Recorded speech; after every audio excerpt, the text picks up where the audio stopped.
And welcome into the Monday edition of Robby and Rexroad here on ESPN 102.5 The Game. Robby Stanley, Joe Rexrode, Ryan Porth here with you on this Monday morning in Nashville, Tennessee. We've got a loaded show for you here today. Lots of Preds talk to get to, some NCAA tournament talk as well. Josh Ward from WNML in Knoxville will join us at 7:30.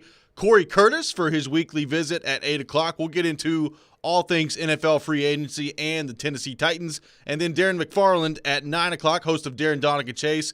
A big win last night for the Nashville Predators, so we'll get into that a little bit more with Darren as well. But first, Joe Rexrode, how we doing? This was a great weekend for you. Just all sorts of basketball all over the place. Amazing. Unbelievable. And maybe the craziest tournament ever. Here's a stat for you real quick. Tell you how I'm doing. Even though my bracket sucks, but I mean, I'm just used to that. Okay. Illinois champ. Yay. But look at this. David Warlock. Anybody who likes the NCAA tournament, follow David Warlock. He's the NCAA Director of Media Coordination and Statistics. Great name. Yes. He basically runs the tournament, and he has for a long time. He's the guy who runs like the media, fake committee and all this stuff, but he has all kinds of factoids. So I've never heard this before. We define an upset as a team seeded 5 spots or lower, more than their opponent. This tournament has already set the record with 11 such occurrences midway through the second round. That's pretty good. So a lot of different ways to slice it up, but yeah, it's been amazing. I'm doing good. It's been crazy. You? I'm doing fantastic. Great. Doing very well. Ryan Porth, how we doing? I'm doing great. That was way less enthusiastic. That's okay, though. I don't really buy that. See, this is where we need the camera to flip around. We need the split screen. I'm doing great. Yeah, it's like, I'm doing great. Okay, man. Doing great. I want to see. I mean, are you really doing great? Come on, man. It's Monday morning. And today we get hoops all day long. Come on. Hoops all day long on a Monday. Easy for you to say. Some of us have to work all day. Do you not have a phone? Well, now he's happy.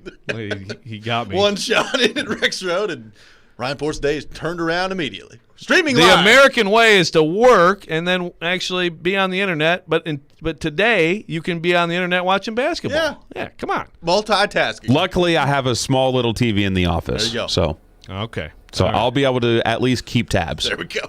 That's all we're worried about. But not happy with Illinois. Not happy with Oklahoma State.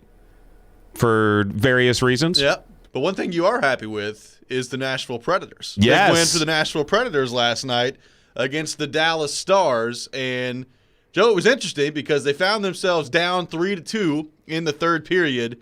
And all of a sudden, the folk hero that is Ellie Tolvanen ties the game up for the Nashville Predators. They get it to overtime. It was really not, quite frankly, not a very good overtime. It was two teams basically just holding on to the puck for 5 minutes. And then the shootout comes. Ryan Johansson scores on his frozen Xbox controller move that you hate in the shootout. Joe Pavelski scores for the Stars. And the people's champion, Calle Jarnkrok, sends it home for the Nashville Predators. They win 4-3. They are back at home starting tomorrow. They finish this road trip 4-3-1. And don't look now, Joe Rexrode. The Predators, as we sit here today at the beginning of the show, 4 points out of the final playoff spot in the Central Division. And, the teams right in front of them are, Chicago. We never bought them, right? I mean, they're starting to show their true colors. They are in free fall. And Columbus, a team that Nashville's had a ton of success against. Yep. And what's the they're all at 32 games. I also haven't bought the Stars being this bad, but they've just got so many injuries. Yeah, they're banged up. So it's really interesting. It's an impressive. First of all, just credit to the team. Yeah, they deserve a ton of credit right now. They really do. They're 14-17-1. Okay, so but you thought. I would not have guessed a 4-3-1 road trip, or the way they've played pretty consistently through it. They've been overwhelmed some, as in like Saturday, for example. That was right. That was a UC Saros special to make that a game. But, gosh, there's a lot of things to like about what they're doing right now. So, tons of credit to them. And then I don't think it's really a discussion, but, if you're running this team, Well, Are you as 100% as resolved to keep doing what we think they're going to do? I don't know. I mean, I think this time a week ago, or this time a week and a half ago especially, it's probably a foregone conclusion at that point. And to this team's credit, they've battled back, and they've gotten themselves in the thick of things now. Now, a lot of this is because I think Chicago is like 1-7 in their last 8 games, so things have not gone well for the Blackhawks. Columbus starting to come on a little bit, but the Predators have found themselves back into at least the race for that final spot here. And then, I mean, you look ahead at the schedule. They've got Detroit coming up twice this week, Chicago coming in after that. Got an opportunity to try to keep this thing rolling and maybe get some bodies back as well. Like we talked last week to Matt Duchene. Didn't sound like he was too far away from coming back. We'll see about Roman Josi. McCabe Granlund not playing last night, so adding another one to the list. So well, and Ellis having surgery, Hines reveals last night. That's not great. It's not great. It's not the first time that's happened either. So yeah. Got to be concerned about that moving forward, I would say. But, you know, I think a lot of Predators fans are looking at this like right now and saying, okay, you want to get your players back and you want to get your players healthy. But are they going to play like this when these players come back? Like, these rookies have done an outstanding job. They really have. And the veterans that are still there, I mean, Matthias Ekholm, that guy was an absolute stud last night. He was just a stud for the Predators last night. So their veterans are playing really well right now that are in the lineup, and the rookies have come in, and they're just playing hard. I mean, they still don't have a lot to work with out there right now, and I think the Saturday game, a pretty good example of that, of you're just holding on for dear life at that point. But this team is working really hard, and to their credit, they've come out of this road trip with their heads still above water. I mean, this is the week, right? This is the week. Yeah. If you're getting into, if you're opening it up to the whole North American table of contenders for your talent, it's got to start to happen soon. So, I'm trying to think, like, how many times has a team made the playoffs or been right there after a sell-off? Probably happened here and there. Yeah. Here and there, right? I mean, the Blues won the Cup after selling off a handful of pieces. Yeah. Who? Wasn't that the year that they traded Paul Stastny to Winnipeg at the deadline? Is that right? I thought it was the year before. I think it was the year before. I thought Stastny was the year before, right? Could be right. But they still made the playoffs that year. Yeah, they traded in the year before because he played against the Predators. That was right. The year that that's right. Vegas got in there. That's right. Right. Yeah. But basically, but yeah, you're right. They made the playoffs though. But I don't think that deal. I don't think St. Louis added anybody that year. They just got Binnington. And they're like, all right, here we go. And they just rode it all the way. Yeah. Rode it all the way. So they were just like, I think they stood pat and just said, all right, this is our team. So maybe that's an option if you're David Doyle. Hey, goaltending kind of matters. Yeah, we've seen that. Hockey a little bit. So that's and both of these guys have had really good stretches and some not great stretches, but they're on a good stretch right now. They are on a good stretch right now. I mean, Saros Saturday, he's unbelievable. 47 saves. It's just you hear about games like that, and generally, and Darren McFarland brought this up with me yesterday on the pregame show. Generally, when your goaltender's making that many saves, you win because you're just not scoring a lot for your other team. And he held them to 1 goal on Saturday. They got the empty netter, just couldn't find any offense against the Panthers. But they get it done last night. Eeli Tolvanen, his first career 3-point game. I tell you what, I liked him with Ryan Johansson and Philip Forsberg. I like that. That line looks pretty good right now. Yeah. And then, of course, the Forsberg God. Ridiculous. Just a freak. Yeah, just comes streaking down the lane, flips the puck over the head of Miro Heiskanen, who is one of the best defensemen in the league. And if he'd have finished that goal off, I mean, you're talking about a goal that people play on highlights for decades. It was unbelievable. Yeah. By the way, why am I not getting highlights behind you today? I think something's wrong with the cable. Oh, shoot. Porth? We'll see if we can work on I might have to work on that in the break. Look, Porth, you're my cable repair guy. Come in here. Come on, the troops all day today. Let's go. Many hats, Ryan Porth. Yeah. Literally and figuratively. Literally and figuratively. Also, handling our streaming duties today as well. As we did last week, streaming live today on Periscope and on Twitch and on YouTube as well. So the second week of you being able to watch us here on the show, and you've done your hair for it today. I mean, it looks great. It is fantastic. I've done it. Yeah, just did it up for us. Thank you. We appreciate that. Have I? Let's see. Yeah, it's a little. Yes, there is some moose in there. Oh yeah, Get a little Just for moose. the camera. That's right. Yeah. Well, I mean, is it really different than normal? I mean, I try to look good all the time. You do, you know? and I you mean, do a great job of it. Yeah. And now the people are able to watch it on Periscope, on Twitch, and on YouTube. It's a lifestyle, really. It really is a lifestyle. And speaking of a lifestyle, how many brackets do we think are actually in decent shape at the moment? Well, How would we define decent shape? yeah. I guess your national champion's still alive? Yeah. So you've got Gonzaga. Okay. So anybody who had them, I didn't see many people who picked Baylor. I'm sure some did. Some did. Some probably picked Michigan. Baylor wasn't a sexy pick, though, going into the tournament. It was Gonzaga and Illinois. Yeah. Yeah, just about. I mean, that was my final game. I swear, just about every bracket I've looked at had that as the final game.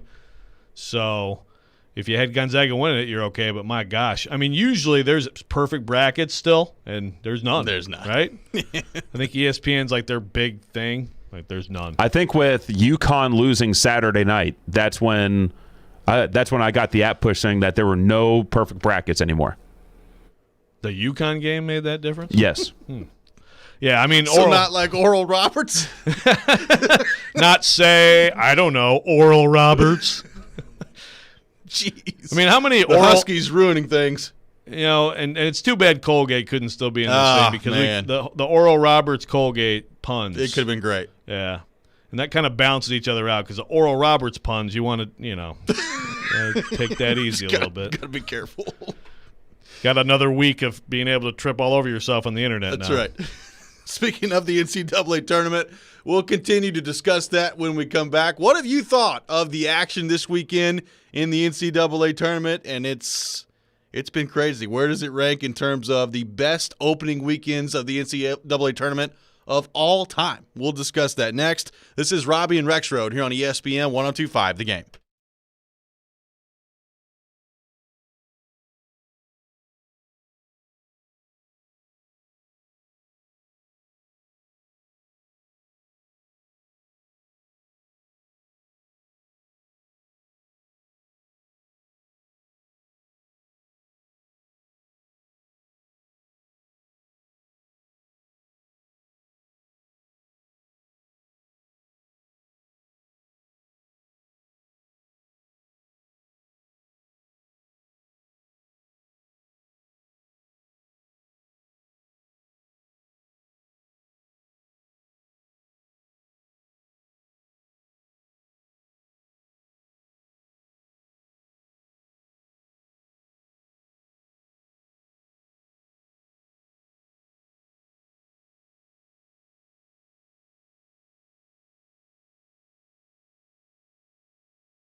Welcome back in, Robby and Rexroad here on ESPN 102.5 The Game, taking you through this Monday morning in Nashville, Tennessee, and streaming live on Periscope, YouTube, and on Twitch as well at 102.5 The Game, talking all things NCAA tournament. Now, Joe, we'll have a lot to get to specifically on the Tennessee Volunteers coming up in the 7 o'clock hour, because there is a lot to discuss on the Tennessee Volunteers after their dreadful performance against Oregon State on Friday.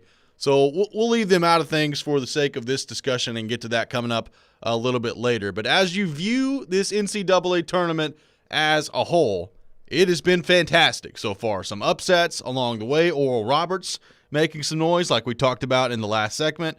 Loyola Chicago as well, a gigantic win yesterday against Illinois, ruining many brackets around the country.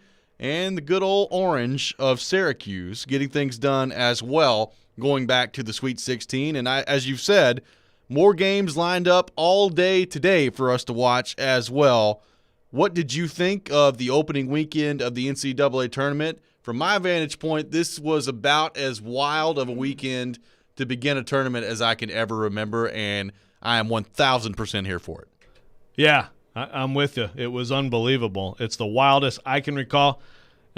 I'll say the stat again because it's so good that I said last segment, but I'd never heard this definition, but David Warlock threw it out there. The NCAA's concept of an upset is 5 spots difference in the seeding, okay? So there's been 11 of those.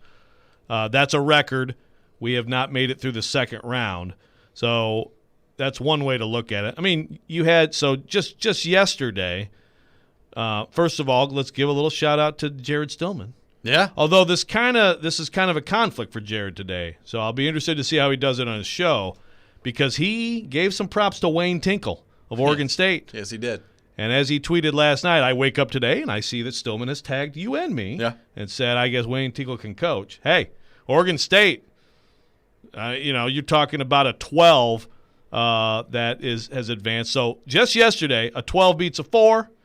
The Mean Green, they run out of gas. But the 15 beating the 2, I think Oral Roberts, it's one of the 15s have done it in the first round before. Middle Tennessee did it, Michigan State a few years ago. In fact, I don't know the number. I'm going to figure this out. Is that the first 15 to get to the 16?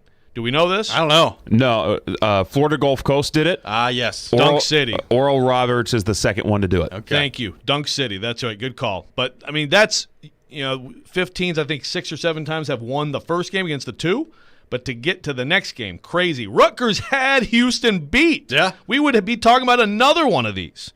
They had them. I mean, they miss a tip dunk. They miss another putback. They let them off the hook.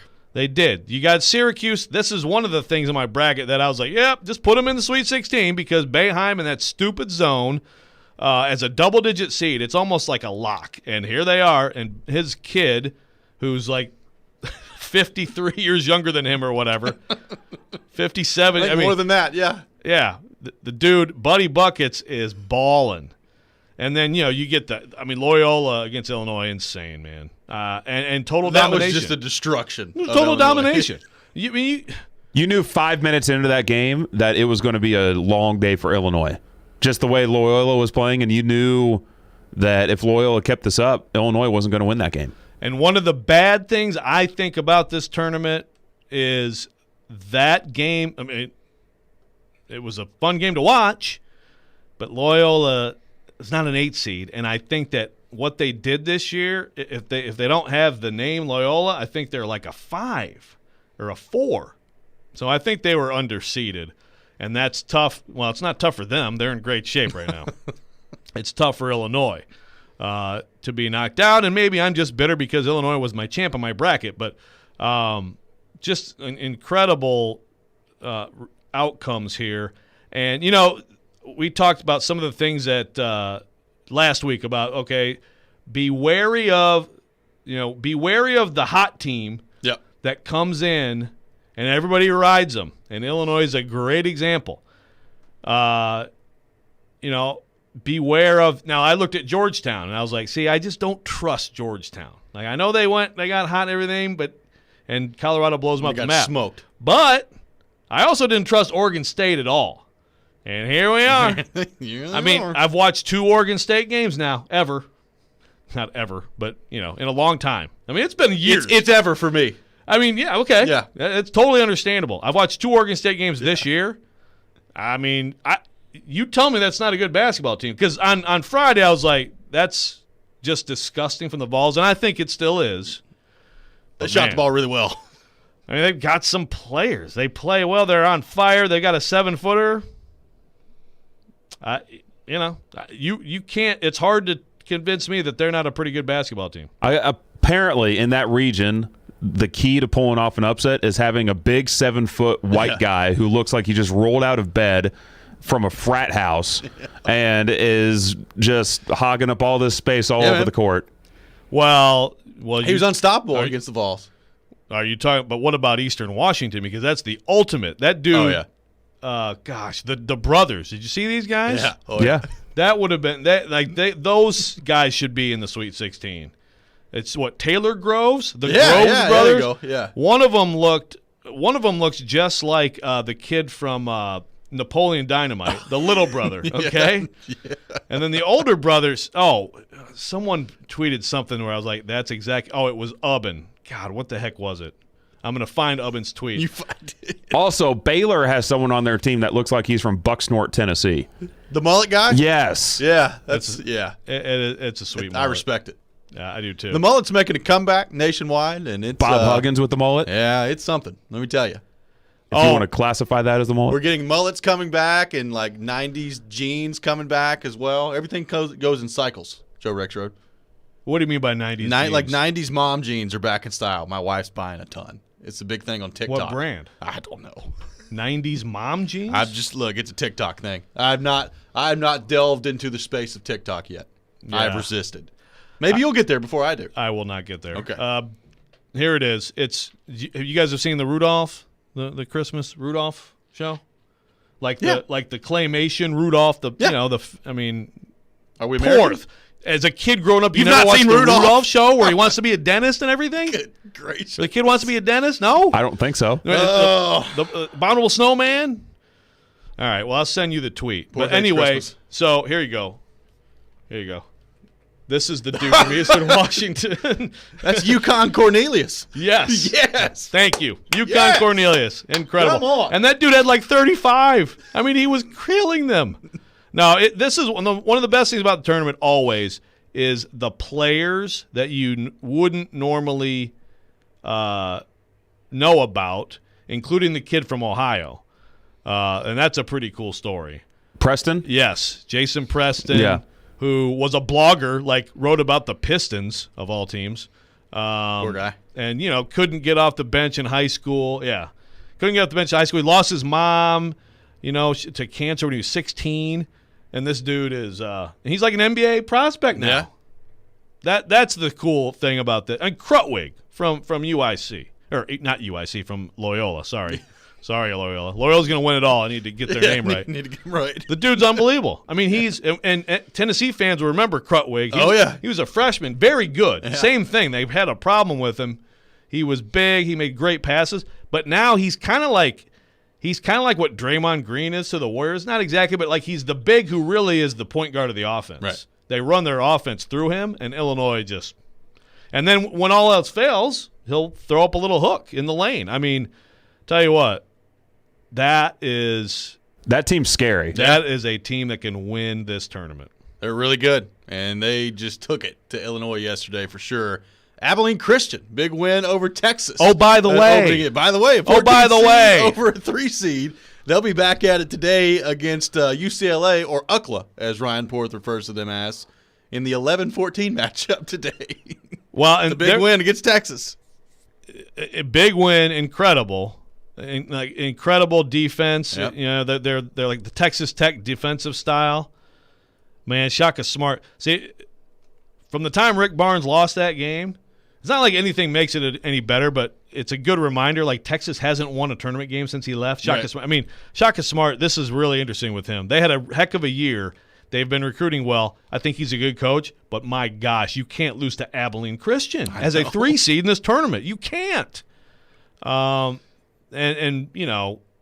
then you have Oregon State doing what it does. So it softens the blow maybe a little bit on Rick Barnes, but that's insane. I mean, you got Abilene Christian, UCLA, like you said, 14-11. One of them will be in. Ohio is a 13. I like them against Creighton. I do. I'll tell you what, Alabama. I really was impressed with Alabama and Arkansas this weekend for fighting through those games, tough games. Maryland is no joke as a 10 seed. Maryland, Alabama tonight could be real good. And then really only one piece of unfortunate news in the NCAA tournament so far, and that is the Oregon and VCU game wasn't played. Oregon advances, game ruled no contest. Oregon advances, VCU with some positive COVID tests. So it really sucks because VCU, and I was reading this after the game, they've not had a single positive test in their basketball program since last summer. Right. And you get all the way to this point, and all of a sudden it derails your entire season. Yep. And so you'll never know exactly what happened, but the hotel they were staying at, a few things. One, it looks like this is a case of conference tournament and then incubation period and not showing up until days later. It doesn't look like it's a bubble issue, which is huge for this tournament, obviously, because they're in a bubble, and as the field gets tighter, you should be in better shape. Right. But apparently they're in this hotel with all these people not wearing masks, and the refs that tested positive were also in the hotel. So it's pretty clearly that it went back to the conference tournament, and that's where like the conference tournament's like, look, let's hope we never go through this again. So it's not like learn for next time, but like how do you let a team even be in that spot if you're going to run your conference tournament? Yeah, I just really sucks. Tough stuff. It sucks for them, big time. If for those, they did everything right all year long, and then they don't get a chance to play. And then we got some more big matchups today, as Joe Rexrode has said. A day full of basketball here as well. The game that excites me the most today, Michigan LSU. I'm looking forward to it. I've got the Tigers in that game. I would be with you. Except the coaching, it's such a coaching mismatch. Juwan Howard is such a coaching mismatch against Will Wade. From what I've seen of Will Wade, we know Will Wade can bring in talent. That guy's got an incredible personality. He's a winning personality. They like the family atmosphere. Of course they do. Yeah. They'd have the guys to win the game. They have the guys, no doubt. I think Michigan is going to carve them up because the last time LSU was in this tournament, they got the Sweet 16, and it was like, ooh, that was Michigan State. I think today Michigan takes it to them, but I'm with you. I'm excited about it. And individually, Watford, Cam Thomas, it's a very intriguing team. It is a very intriguing team indeed, and we'll have a lot to talk about today when it comes to the NCAA tournament. We'll continue to take your reaction to that throughout the show on our text line, driven by WilsonCountyHyundai.com, 615-737-1025, 615-737-1025. When we come back, another development in the Isaiah Wilson saga over the weekend. Is his NFL career effectively over at this point? We'll discuss that coming up next. But right now, speaking of the tourney, got to tell you about my friends at FanDuel Sportsbook. And there's always that one team that ruins your bracket, or in this year, several teams that ruin your bracket. And that's why I'm betting the tournament on FanDuel Sportsbook, America's #1 sportsbook. Because on FanDuel, your first bet is risk-free, and it doesn't matter if you're betting on a team like Oral Roberts or a team like Gonzaga. New users get up to $1,000 back in site credit if your first bet doesn't win. FanDuel's got odds on all the tournament action. With games day and night, your next chance to win with FanDuel is only minutes away. And guess what? FanDuel wants to make you a millionaire. Yes, you. They're giving away $1 million to one lucky bettor, and new and existing users get an additional shot at the payout every single day that you bet on the tourney. So if you want a shot at becoming a millionaire or even a thousandaire, download the FanDuel Sportsbook app. Just use promo code ROB so they know that I sent you. That's FanDuel Sportsbook, promo code ROB. You must be 21 or older and present in Tennessee. No purchase necessary. Restrictions apply for $1 million drawing. Risk-free offer for first online real money wager only. Site credit is non-withdrawable and expires 14 days after receipt. Terms apply. See sportsbook.fanduel.com for details. And for problem gambling support, call 1-800-889-9789.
Welcome back in, Robby and Rexroad here on ESPN 102.5 The Game. Robby Stanley, Joe Rexroad, Ryan Porth here with you on this Monday morning in Nashville, Tennessee. Joe, let's quickly go to the text line, driven by WilsonCountyHyundai.com. Tyler from Berry Hill texts in and says, man, I have bets on Ohio, and now I've got to go cash out after that kiss of death from Joe. Hey, I said Ohio going in. I wasn't wrong about everything. I was wrong about a lot. You were wrong on the Michigan State UCLA over/under, and people were just hammering you for it. I know that was I wasn't. I wasn't just wrong on it. You were pretty wrong. Drastically wrong on it. But it's one game, and people are just giving it to Rexrode. You were also wrong about the Colgate Arkansas that's true. over/under. You were like, I'll take the over. God, that hit under and hit the under. Maybe I just need to stay away from over/under. Hey. You know what? You people want to rip me. I'm going to go through let's see. I'm in 3 competitions. I'm tied for first in one, third in the other, all at the same bracket. And in my buddy Graham Couch, he works for Lansing State Journal up in Michigan. Yeah. 296 brackets. I'm 13th. Yeah, but your national champion's out. Yeah, that's true. My upside is limited. Yes. I still have 3 of the 4, Final 4. You do. Baylor, Bama, and the Zags. So I just need for all you people out there who maybe had Ohio State, maybe like my son had Oklahoma State, had Illinois, a lot of people at Illinois. Hey, just hope there's a wacky champion, and you may not be done yet. There you go. There's so many blown up brackets, all pretty much in the same boat at this point. By the way, Oklahoma State last night looked like an AAU team that just didn't have anything organized. They very much rely on Cade Cunningham to just do everything, and he's special. He's going to be the number 1 pick, but that's not enough. Like honestly, the way they played in the second half, if their shot selection was better, they would have won that game. They would have come back and won. But they missed layups. They jacked up just stupid shots. That Arkansas-Texas Tech game, by the way, was a special game. Yeah, man, that was incredible. Final 4 picks still alive. Give me the Hogs, baby. First time in the Sweet 16 since what, like 97? 96. So you're talking the heyday of 40 Minutes of Hell, Nolan Richardson, Todd Dane, all those guys. I'm like, never since then? Eric Musselman, by the way. I haven't seen the locker room thing. I'm sure it's wacky. That dude is he got dumped. He gets after it. The Gatorade got dumped on him in the locker room. Okay. His name is Musselman. So, yeah. That's true. There's going to be some crazy stuff going on. His reaction to the win, when he was just running around the court and then jumps on the table. On the thing, yeah. Gotta love it, baby. He's wild. The passion in college basketball. Can you imagine if he was a part of Bill's Mafia jumping on tables? Jeez. He should have suplexed the table if it was Bill's Mafia. That's right.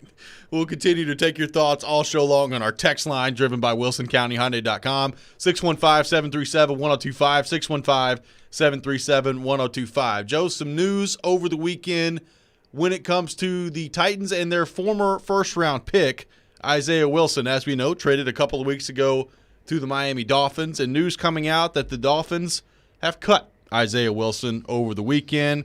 Apparently, Isaiah Wilson, according to reports, late for his physical and his onboarding process, skipped optional workouts that he was committed to and was offered help, but was not interested in receiving the help that he was offered. Joe, it just doesn't sound like from the Titans to the Dolphins anything whatsoever has changed with Isaiah Wilson. And now I think the question becomes, number one, and you and I have talked about this a lot, I think there's a high level of concern about him, the human, and what this means for him moving forward. More videos came out over the weekend, basically him just riding around and partying and doing all sorts of stuff.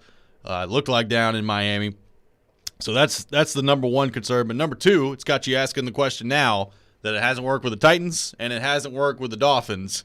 Is Isaiah Wilson's NFL career effectively over at this point? And it's, at this point right now, difficult for me to imagine another team going that route, at least for the foreseeable future. Yeah, it doesn't have to be if he wants to, if he wants to, if he can get people in his, in his family, in his circle, whatever, to help him, if he can take the steps to show that he's trying to figure everything out, I still think it's possible that someone could take a chance on him.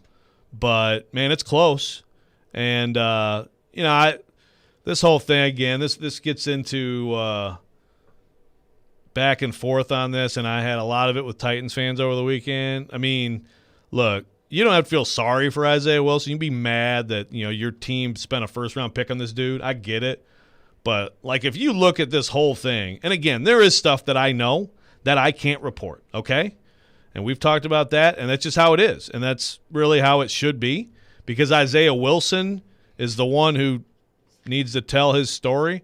But if you can look at this entire picture and just say, this dude just likes to party. I mean, he's destroying his career. We're watching someone in public flush his life down the toilet. So if you can't recognize that and then wonder why it would happen, there's no point in us talking about it anymore. Then you're just not, to me, you're not looking at the situation correctly. But to me, it's brutal. It's sad.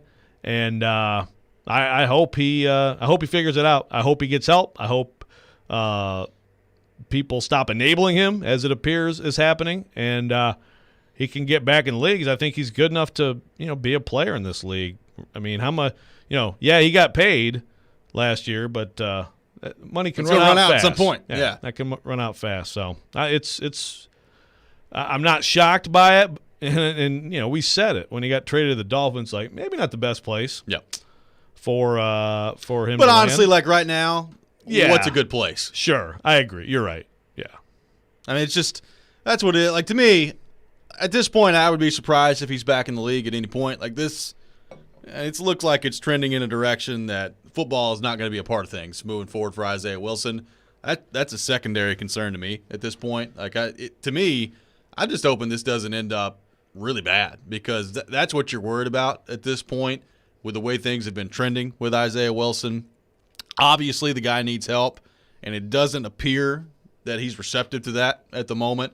And you're talking about, obviously teams that are invested in you and NFL franchises that are invested in you wanting to get you help.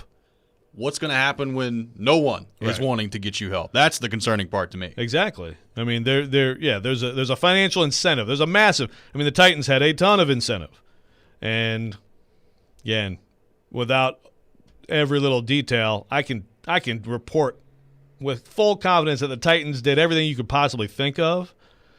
I mean, they invested a first-round pick in the guy. Yeah, and it didn't work, and it is amazing to me how fast this happened in Miami. Yeah, and it is a little bit so. Did you guys look into this before? I mean, I know it's a low risk thing. Sure. Really, I mean, you're swapping 7th round picks, but you're exactly right. Now when you get to the point where there aren't teams who, or there isn't some organization that has a financial incentive to help them, then where does it come from? Yeah. So look, I hope, frankly, I hope that there's somebody out there, maybe even a Titan, somebody who keeps an active interest in him, because somebody's going to have to break through to the kid. Yeah, and, there was some reaction on Twitter over the weekend. Roger Saffold tweeting out, quote, "Sad to see what's going on with Big Zay, but let's be clear, this isn't the first time we've seen a player refuse to get out of his own way.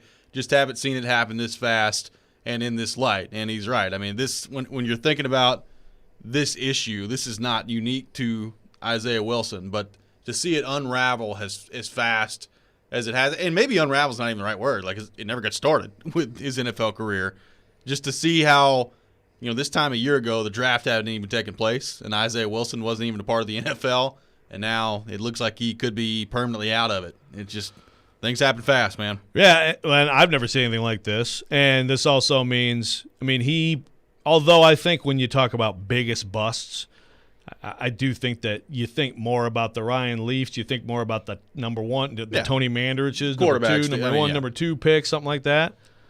But you talk about it still, a first-round pick who took 3 snaps. Yeah. 4 snaps. None of which were meaningful. Yeah. Hopefully that's not what it is. Tony Mandrich, for example, he did get back in the league and actually was pretty good for the Colts later in his career. Totally different issues. He was a steroid, issue and all this stuff, but then he got into painkillers and, he had a lot of problems. Figured it out, came back, So hopefully Isaiah Wilson does play snaps. He's definitely good enough to play snaps in the NFL and be a good player and have a good career. And that's why, again, like, you get to this point and this is self-sabotage in public like I haven't seen much of. Yeah, definitely very concerning on that part. When we come back, we'll continue the discussion on the NFL and ask the question, could a former Titans cornerback reunite with another Titans quarterback of the past? There are pictures on social media that suggest maybe that's possible. We'll talk about it next. This is Robby and Rexroad here on ESPN 102.5 The Game.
How'd you like to watch the Preds game in style? Make sure you're tuning in later on in the show as we reveal a keyword for you to text into the game line at 615-737-1025 for your chance to win the T-Mobile Hockey Homegate. It's your chance to watch a weekend Preds game with a Dos Equis prize pack, which includes a case of beer, dessert from Nothing But Cakes, a T-Mobile prize pack, and food provided by 312 Pizza Company in Germantown. You must be 21 or older to enter, and we'll have that opportunity coming up for you a little bit later here in the show. Welcome back in. Robby and Rexroad here on ESPN 102.5 The Game, taking you through this Monday morning in Nashville, Tennessee. We'll have a lot to get to with the Tennessee Vols and their disappointing first-round exit in the NCAA tournament coming up to begin the 7 o'clock hour. Josh Ward from WNML in Knoxville joining us at 7:30. So looking forward to that conversation with him. But right now, talking all things NFL. And Joe, it looks like at least there's a chance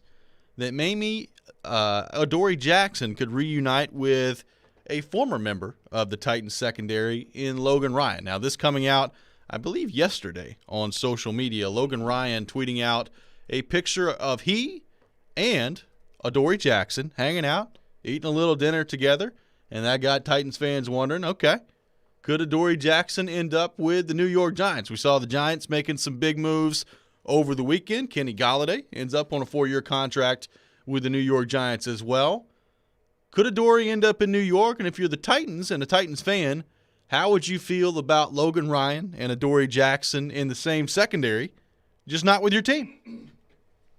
Yeah, and how do you feel about Logan Ryan, Adoree Jackson, Malcolm Butler, starting secondary 2 years ago, versus Christian Fulton, Janoris Jenkins, and who? Kevin Johnson at this point? A little bit different. A little bit different. A little bit of reality of the NFL and the finances, but also, man, you got to be better than that back there. I'm an Adoree.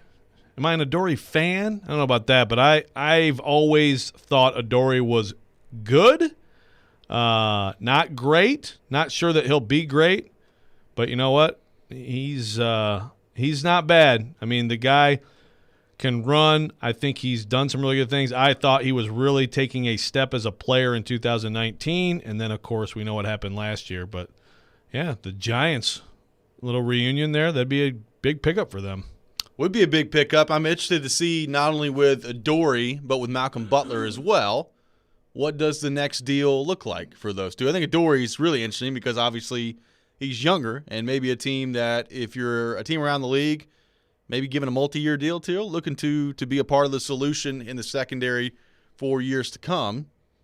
I guess the Giants would be an interesting spot there. It's a New York market. You've got a team that, hopefully with Saquon Barkley healthy, maybe a little bit better, and an awful division. You never know. You're always going to have a chance in the NFC East with how awful that division is. So you can be down and out and get back into playoff contention relatively quickly based on how bad the rest of your division is. Washington football team's loading up on the dudes, though. So let's not forget that. Cowboys are paying their quarterback $97 million or whatever. So, yes, they are. Yeah, Kenny Galladay finally gets the deal. And actually, I mean, gosh, pretty good deal. Well, that's crazy because, it's like, oh, Galladay's not getting paid, the receivers, and then all of a sudden they're like, oh, no, here's $18 million a year. What do you say? Kenny is like, oh, okay, I guess the market's good for him. That's a big deal. But, I mean, he's a really good player. You add Adoree to that, they're getting better. Kyle Fuller, by the way, goes to the Broncos. Yep. That was a big thing to watch as we went into the weekend. So goes back with Vic Fangio, who was with them previously, and that's a big pickup for them. The Galladay contract, the deal can be worth up to $76 million, includes $40 million of guaranteed money in the deal. So we talked about how receivers not getting the money maybe that they wanted on the open market, but that's not the case for Kenny Galladay, so good for him. Ends up in New York, and now I guess really for the first time since probably Odell Beckham being there, they've got a legitimate threat at wide receiver. I'm interested to see what this does for Daniel Jones. I've not been overly impressed with Daniel Jones. Now, his offensive line has been terrible. Saquon Barkley got hurt last year. They've not had many pieces around him offensively to begin with. But now, especially when you factor in the coaching wizardry of Derek Dooley and Jeremy Pruitt on the same staff, interested to see what that brings out of Daniel Jones. Yeah, in New York. No, I mean it's gonna be great. I mean, yeah, you think about all the different things that they could help him with. Yes. It's an incredible collection of coaching talent there. And you got the Titans right now. Still potentially adding. I mean, I know Titans fans are hoping they're gonna get in on one of these receivers. I mean, maybe a lower cost one along the way. We said last week, don't expect them to sign one of the bigger ones. Could they still, I don't know, add a Josh Reynolds or somebody like that? I mean, I would think it would be a good idea. But if not, we know then that at that position, It's going to be better draft like really a well. demon. And to that point, our friend of the show, Dan Orlovsky, tweeting out just a few minutes ago, quote, "The Titans are really interesting to watch over the next 5 weeks. And the draft, they lost the offensive coordinator, lost number 2 and number 3 receivers. They'll need to hit on those 2 positions early in the draft and replace production because as of now, all eyes are going to be on A.J. Brown." So I think Orlovsky right on point there. Right now it's A.J. Brown and everybody else in the receivers room, and if you're John Robinson, better make sure you feel great about receivers in the draft because you're going to have to hit on probably a couple of them at this point. Orlovsky's just going to disrespect Anthony Ferkser like that. I guess so. And Anthony Ferkser, I mean, in all seriousness, Anthony Ferkser is going to catch a lot of passes this coming year. But, yeah, again, we talked about some last week. I think if there's a guy to look at, I guess could he be the next Khalif Raymond? Maybe that doesn't sound great, but Khalif Raymond was a good story. Nick Westbrook Ncaa is a guy they like, So I know that probably didn't get people excited, but I think he's going to be part of the plans here moving forward. And Cam Batson, but I think you got a 2 and a 3 that you need to fill. That's I wouldn't feel great about, from what I've seen, about him as one of your top 3 receivers. So you're 2 and you're 3, and I think there's no doubt they're gonna draft high. Well, I shouldn't say there's no doubt. I don't have much doubt that they're going to draft high to get the 2, but then are they going to double up and draft 2 receivers high? Because it's not like those are the only needs that you've got either. I mean, you've got to find another cornerback somewhere along the line, tight end as well, somewhere along the line. I'd look for another edge too. Yeah, another edge as well. I mean, there's a lot that you still have left to build, and as you've said, 4 picks in the top 100. You can't just go everywhere. Now, do you trade back and maybe acquire more picks if you're John Robinson and the Titans? Do you stick with what you have and try to get 4 really good players in the top 100 and spread those out over those position groups? I don't know. I mean, that's going to be really interesting to see how John Robinson and the Titans handle the draft board. Well, if John Robinson reads The Athletic, he can look at my mock draft move, which is coming out this week, and I did trade down. Got who I wanted and got another pick to get 5 in the top 100. Well, if you can pull that off, that's pretty good. So it can be done with other writers who don't know what they're talking about, John. If only you could be dealing with them. Yep, yet another shameless plug from Joe Rexrode. That was pretty good. I just plugged how we're a bunch of idiots at The Athletic. Great. There you go. But yeah, I mean, in all seriousness, that's the move down there.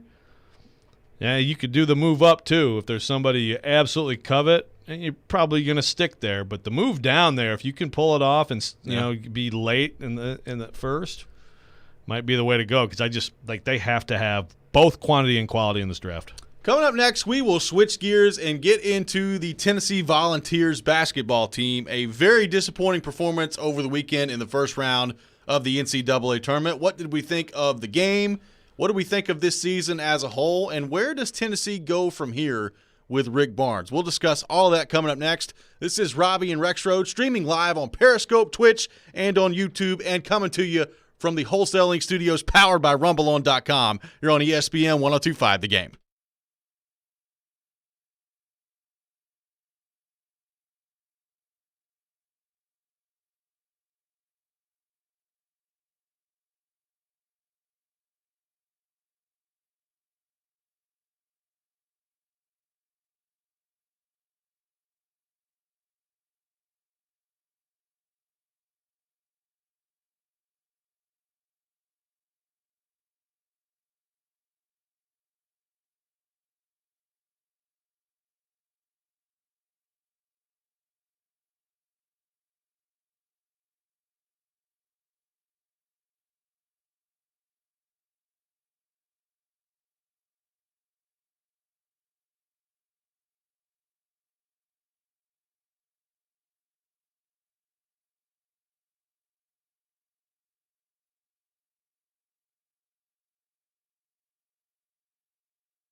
Welcome back in. Hour number 2 of Robby and Rexroad here on ESPN 102.5 The Game. Robby Stanley, Joe Rexroad, Ryan Porth here with you on this Monday morning in Nashville, Tennessee, and streaming live on Periscope, on Twitch, and on YouTube as well. You can follow along all show long. Got a lot still to come on the show, a lot of Vols talk this hour to get to. Josh Ward from WNML in Knoxville will join us at 7:30. Corey Curtis from News 2 drops by at 8 o'clock. We'll get into the latest with the Titans and NFL free agency with him. And then Darren McFarland at 9 o'clock on the latest with the Nashville Predators as well. Taking your thoughts all show long on our text line, driven by WilsonCountyHyundai.com, 615-737-1025, 615-737-1025. And Joe Rexrode, a very eventful weekend in college sports around our Middle Tennessee area as well. Well, yeah, Lady Vols yesterday beating the Lady Raiders, Tennessee, Middle Tennessee. For anybody who watched that game, 39-all at the half. Absolutely fantastic first half. Anastasia Hayes, as advertised, 16 points, 3 assists, but she's carving them up.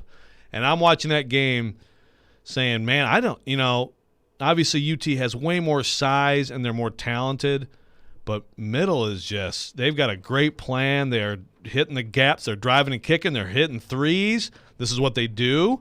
This could get really interesting.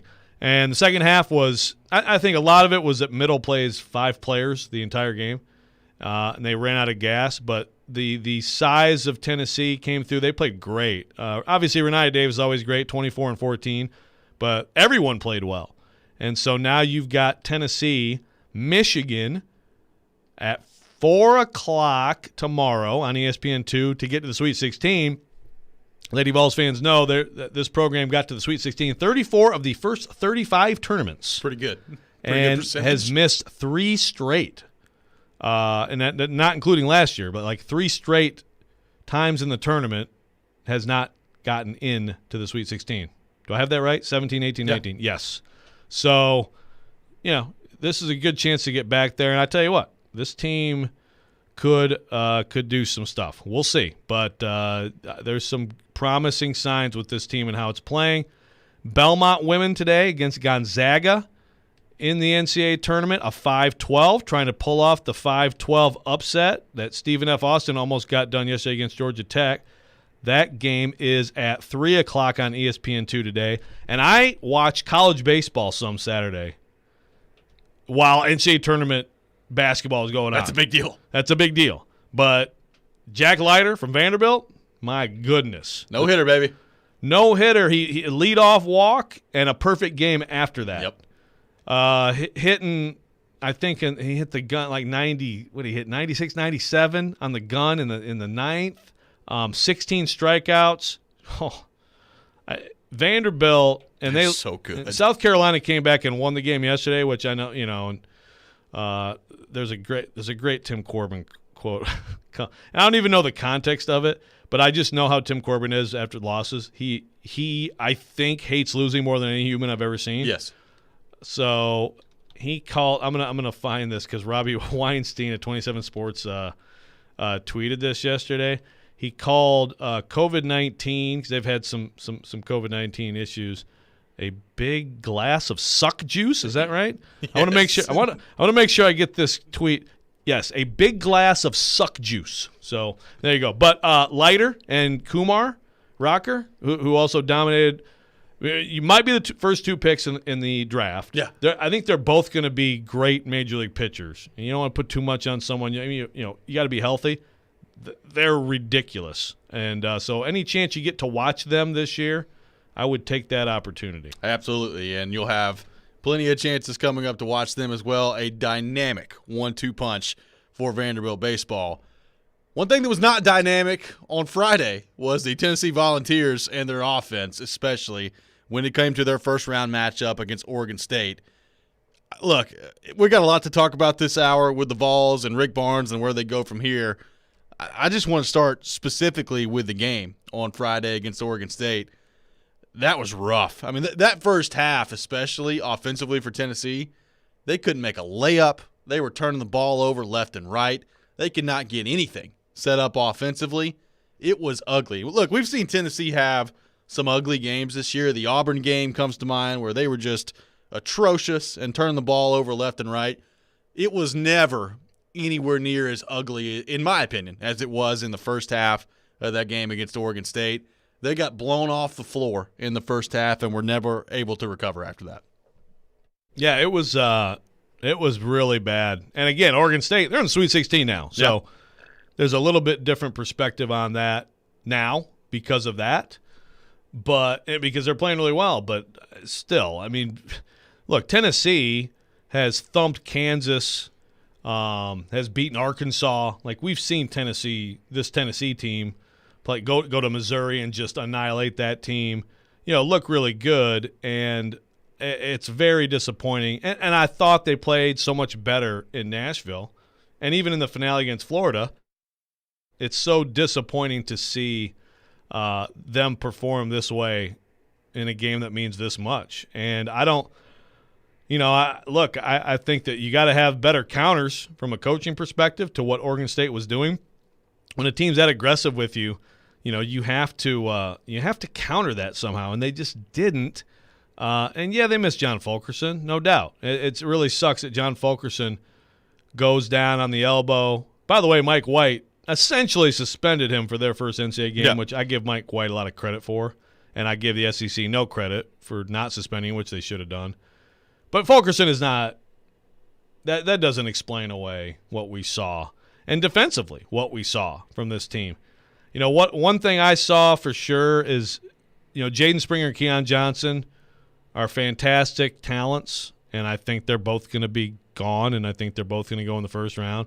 But they look so much like freshmen in this game, and that's what you hoped wouldn't happen. You hoped that it would be kind of like the freshmen who come into their own and both play great and take you places. They were off the ball, especially Keon Johnson. I mean, there were some wide open threes for Oregon State where it's just lack of recognition, and it just off-ball defense is much harder than on-ball. He's a great on-ball defender, but off-ball defense, that takes experience, recognition of what they're running, what kind of ball screen is coming, all this stuff. He got hemmed in, and then the turnovers and the bad decisions and the bad shots, and it was just ugly. It was just ugly all the way around.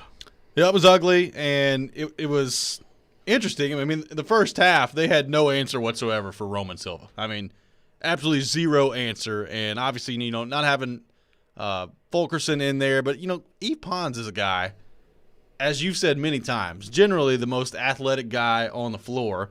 I thought he got bullied at times. There was one play. And he got in foul trouble, too. He got in foul trouble, and I think there was one play in the second half where Silva, to his credit, recognized that Pons is in foul trouble and just steamrolled his way to the basket, and Pons wanted no part of it because he didn't want to get further into foul trouble at that point. And that's really what's bitten Tennessee in their last two games. Josiah James got in foul trouble against Alabama, and that changed that game. And then Yves Pons gets in foul trouble. And I'm not saying it changed that game because Oregon State dominated that game from start to finish. But when you don't have an aggressive Yves Pons out there, it totally changes what that team is defensively. Yeah, and he probably, like on that play you're talking about, probably should have tried to take a charge. But still, if you do that and you get the wrong end of that, then here you go. You got another one. Right, so you just kind of get out of the way. That was a killer that he got in foul trouble. But, yeah, it was just frustrating too, and it's the same thing. He settles for some jump shots sometimes when he shouldn't. But this was a team, that certainly I think missed having that point guard that they are going to get next year in Kennedy Chandler. The problem is they're also losing so much talent. So what's going to be around Kennedy Chandler? But there was certainly a lack of someone to take command of everything out there. I think Vescovi is a smart player who moves the ball well and he can shoot, but he's sort of an in-between guard, I think next year he can just be a shooter who's a good passer too, but doesn't have to deal with that stuff. They very much missed that. But also, like you said, the bigs, Barnes brings in – he starts Plavsic, and it was like, okay, there's why Plavsic hasn't been playing much this year. I mean, it was a total waste of space. Yeah, he's – defensively especially, it's a real problem. And then Ncaa, who's had some good moments, he couldn't do anything. So, basically he just benches both of them, brings in Ncaa for a little bit of the second half. And what that really was you're looking at that and you're like, boy, they've tried to recruit bigs, but my goodness, have they struggled to find a big guy. And DJ Burns we saw playing this weekend in the NCAA tournament for Winthrop. Guy who I actually thought had a lot of talent and potential, but he didn't want to wait around, so he left. That's a big gap right now in this program, a big hole. Because Fulkerson's been a great story, and he's been here forever. And hey, maybe he'll come back next year. Yeah, I wouldn't be shocked if he does, because that's just the way you're going out. And talk about a guy who no one loves Tennessee more than John Fulkerson. But Fulkerson, you're going back to the beginning of Barnes' tenure, and it was a nice add into that recruiting class. He's overachieved. But since then, they have not been able to figure anything out in terms of recruiting big men. it's a huge problem, and this yet another piece of ammunition in the arsenal for Tennessee fans and college basketball fans to use against Rick Barnes. And we'll discuss that a little bit more when we come back, introduce our poll question of the day as well. What does the future look like for Rick Barnes and this Tennessee program as they look ahead to the next couple of years here in Knoxville? We'll discuss that next. Take your reaction on our text line, driven by WilsonCountyHyundai.com, 615-737-1025, 615-737-1025. We'll do that next. This is Robby and Rexroad here on ESPN 1025 The Game.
1025 The Game is kicking off every weekend with free beer. Free beer! And who doesn't love free beer? Make sure you're tuning in all day on Friday for your chance to win a $25 gift card from Bavarian Beer House located at Opry Mills Mall. Ryan Porth will have yet another outstanding trivia question coming your way on Friday. Porth threw a little curveball at people last Friday. That was a tough one. It was a tough one. He's over there preoccupied. I was going to ask him if he has one in mind already. It's pretty early, though. I know you had the one last week figured out by Wednesday, but Monday's pretty early. It's not done yet. Okay. I haven't even thought about it. That's fine. You've still got plenty of time. Plenty of time. Plenty of time to come up with a great trivia question again. You did come up with a poll question, though. You did come up with relevant. a poll question, and a very good poll question today by Ryan Porth. And today's question at 1025 The Game on Twitter is this. If it were up to you, Vols fans, after 6 years of Rick Barnes as your head coach, would you opt for 6 more years of Barnes' results or roll the dice on another coach? The options are you stay with Rick Barnes or you roll the dice. 185 votes are in. 68% so far say you stay with Rick Barnes. 32% say you roll the dice with another head coach. Joe, I think that's probably the way I would vote as well. I am surprised that it's as lopsided as it is. I thought this would be pretty close to 50-50. Well, see, I just said I like the poll question, but now people can interpret things differently. There you go. But I didn't take this as like, would you fire him right now? Sure. I think some people might be. Like, for example, on Twitter, we've got Todd Lowe. Apparently, fans have longer memories and better familiarity with the state of the football program. I think he meant to say basketball. Than the media. Dumbest question ever. Chin Disc says this is really dumb, and everyone over 30 knows it. It's again. I didn't consider this poll question like, are you firing Rick Barnes right now? I mean, I think that's stupid. But if basically it's in the short term here, in the next couple of years. Like if you had a chance to hire somebody who was, again, Nate Oates right now is the example in the SEC. Eric Musselman. Those two coaches in the SEC right now have teams that are rolling. They've turned things around really quickly. They're, especially with Oates. Oates is he's the new school analytics guy who is big on, shooting the three, get to the rim, nothing in between matters. We talked last segment about Tennessee and Rick Barnes and big men. Another thing that Rick Barnes has not done is recruit just shooters. Yeah. Shooters. You have to have shooters. He's recruited incredible athletes. And again, Keon Johnson, no one's ripping Rick Barnes for recruiting Keon Johnson, Jaden Springer. Everybody would love to have those guys on their team. Jaden Springer is a good shooter. He just likes getting in the lane, but you got to have when you put together these teams and look at what we're seeing in the tournament with some of these double-digit seeds. Why are they advancing? Because they got guys who can hit at a high rate from outside, and Tennessee has got to recruit straight-up shooters. Like an Aaron Neesmith at Vanderbilt, for example. Good recruit, not a huge recruit, but he goes high in the draft. Why? Because there is a premium on shooting the three ball. In basketball today, you got to have that. You do have to have it, and obviously some work to do for Rick Barnes and this Tennessee basketball program. And as I said, as we were heading into break, I mean, the game on Friday, another piece of ammunition for the Barnes detractors. And those are growing. I don't think that there's, and based on this poll question, it's not, a heavy number of Tennessee fans. I think a lot of Tennessee fans have perspective. They know what the basketball program has been, and there's no question about it that Barnes has gotten this thing, especially recruiting-wise, to a place that we've never seen it before. But he's also getting paid a lot of money, as you've brought up as well. $5 million per year. What'd you say, the fourth most money in the nation in terms of coaching? I mean, you're getting paid some elite money at that point, and at some point, getting paid that much money, you've got to find a way to have more success in the tournament. I mean, that's got to be a part of the story for Rick Barnes moving forward. You can't have this happen all the time where you're playing 1 or 2 games in the tournament and then you're out. I mean, that cannot continue to be a theme with Rick Barnes in Tennessee. Right. So after this game, I was like, gosh, I mean, because first of all, if I'm a Tennessee fan, I am voting, I'm signing up for this because you have you can go try to find Nate Oates or, Porter Moser. There's a guy for Loyola. Oh, somebody should back up a truck and pay him to take over their program. But you have a way better chance of going the wrong way if you go that route than, being a pretty darn good program. And in the context of Tennessee, Rick Barnes, if he's here, I wrote like 10 years he's a winningest coach, but it won't take that long. He's 66. He still has good years ahead of him. The context of this program, he's been tremendous. But you can, and I tried to lay this out when I wrote off the game the other day. I mean, he also is a guy who has had one Sweet 16 since 2008. Yeah. He's 24-25 in the NCAA tournament. He's going to have 29 draft picks, 17 first rounders, okay? When Johnson and Springer go. He's had in the one and done era and starting with Kevin Durant, which is right at the beginning of the one and done era, he's had 7 of those guys, okay? And none of them have been to the second weekend of this tournament. So this tournament's crazy, and Oregon State is a heck of a story, and sometimes it just happens to you. Everybody. It happens to everybody in this tournament. The greatest coaches of all time, Krzyzewski, has bitten it as a 2, okay? So it happens. But consistently over time, Rick Barnes is really an elite coach in the regular season, and he is a subpar coach in the NCAA tournament. There's no other way to say it after 37 years. So that's the problem, is that the UCLA job to me changed everything. Because that season, you're talking about a 31-win team, 2 amazing teams with Grant Williams and Admiral Schofield and Jordan Bowden and Lamonte Turner.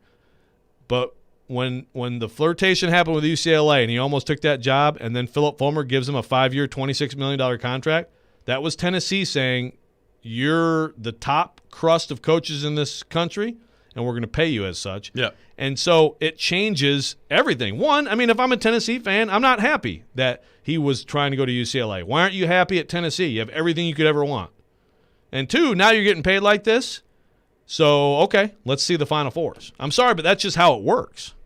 Yeah, I mean, that's how it should work. I mean, you're getting paid for like a coach that's going to bring that to Tennessee. So, again, we've talked about having, perspective if you're a Tennessee fan, and I still believe that. Like, I think this program is in better shape with Rick Barnes than it has been traditionally in the past. I mean, you had a few years of Bruce Pearl that you felt really good about, and then Bruce Pearl was Bruce Pearl, and things unraveled after that. I mean, that's just a story that he's in, and now you're in a similar situation in Auburn as well. So I don't think you worry about Rick Barnes from that standpoint of getting yourself all mired up in NCAA turmoil and things like that.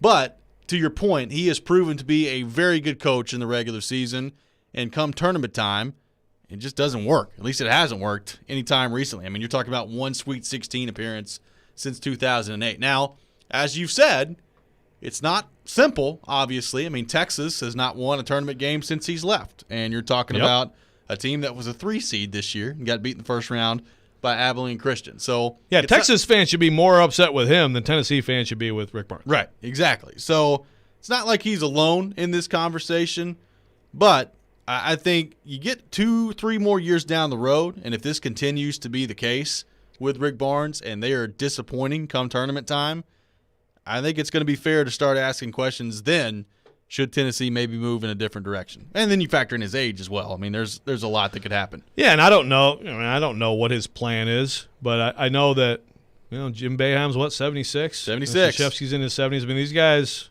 they'll keep rolling as long as they're healthy. I mean, Barnes is 4-12 as a 5 or worse in the first round. That's pretty bad. Yeah. Because, 5 or worse, I mean, that's still, you're the higher seed in a lot of those cases. But, I think this stat is pretty brutal for him. He is the worst coach in tournament history against the higher seed. So if he's playing, even if it's 2 playing to 1 or whatever, when he is playing a better seed, he's 1-11. Yeah. That's just crazy. That's bad. And I don't know. I have no idea. People have been writing for years, especially several years ago at Texas, what is it about, Rick Barnes and his teams in the tournament? Again, I saw him get to a Final Four in 2003 with my own 2 eyes in San Antonio. He had T.J. Ford on that team. And by the way, that was Boeheim's one title. Yeah. Boeheim beat him in the Final Four with Carmelo when Buddy Boeheim was like 2 years old. Yes. But so it's not like it can't be done. It's not like impossible that he could ever get there. But the body of evidence is pretty overwhelming at this point. Yeah, I mean, it's like there's something that he does, and I'm sure he's tried a million different things, but there's something that's just not working, and it is really an art in the tournament. There are some coaches who are better in the tournament than in the regular season. I've covered one of those guys, and they have formulas, and it's very much like you have all this information, and you need to condense it into very simple things when you're scouting a team in a short turnaround. That's a big part of it. So I don't know what the answer is, but I think sometimes when things like this become a story and you talk about it over and over, it becomes kind of a self-fulfilling prophecy too. Yep. And Rick Barnes is probably less concerned about a lot of the outside chatter than a lot of people in sports.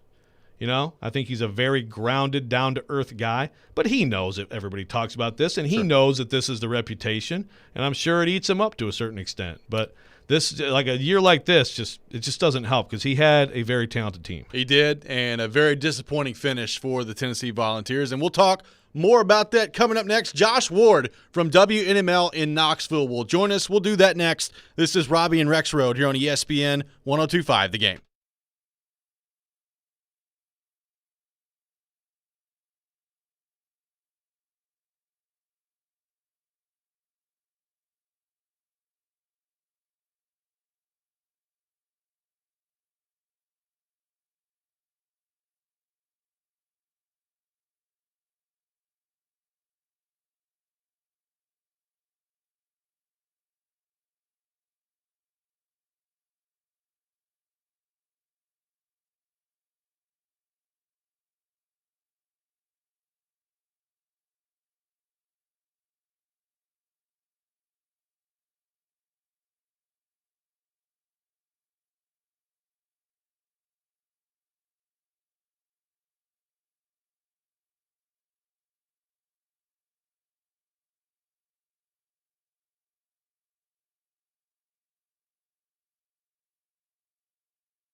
Welcome back in, Robby and Rexroad here on ESPN 102.5 The Game, taking you through this Monday morning here in Nashville, Tennessee. Robby Stanley, Joe Rexroad, Ryan Porth here with you, streaming live on Periscope, on YouTube, and on Twitch as well. Right now, talking all things Tennessee Vols basketball. And to help us do that, we go to our 102.5 The Game phone line, driven by WilsonCountyHyundai.com, and welcome in our good friend Josh Ward from WNML in Knoxville.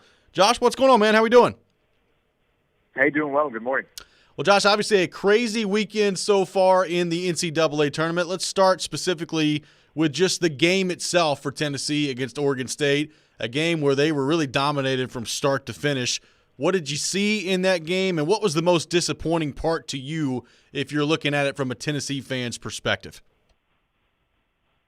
Yeah, really disappointing overall, and it was kind of the appropriate finish to a season that had some positive moments, had some ups, but too many downs, and Tennessee was way down against Oregon State. That first half was a terrible half of basketball. It looked like Tennessee woke up that morning and its players found out what the game of basketball was that day.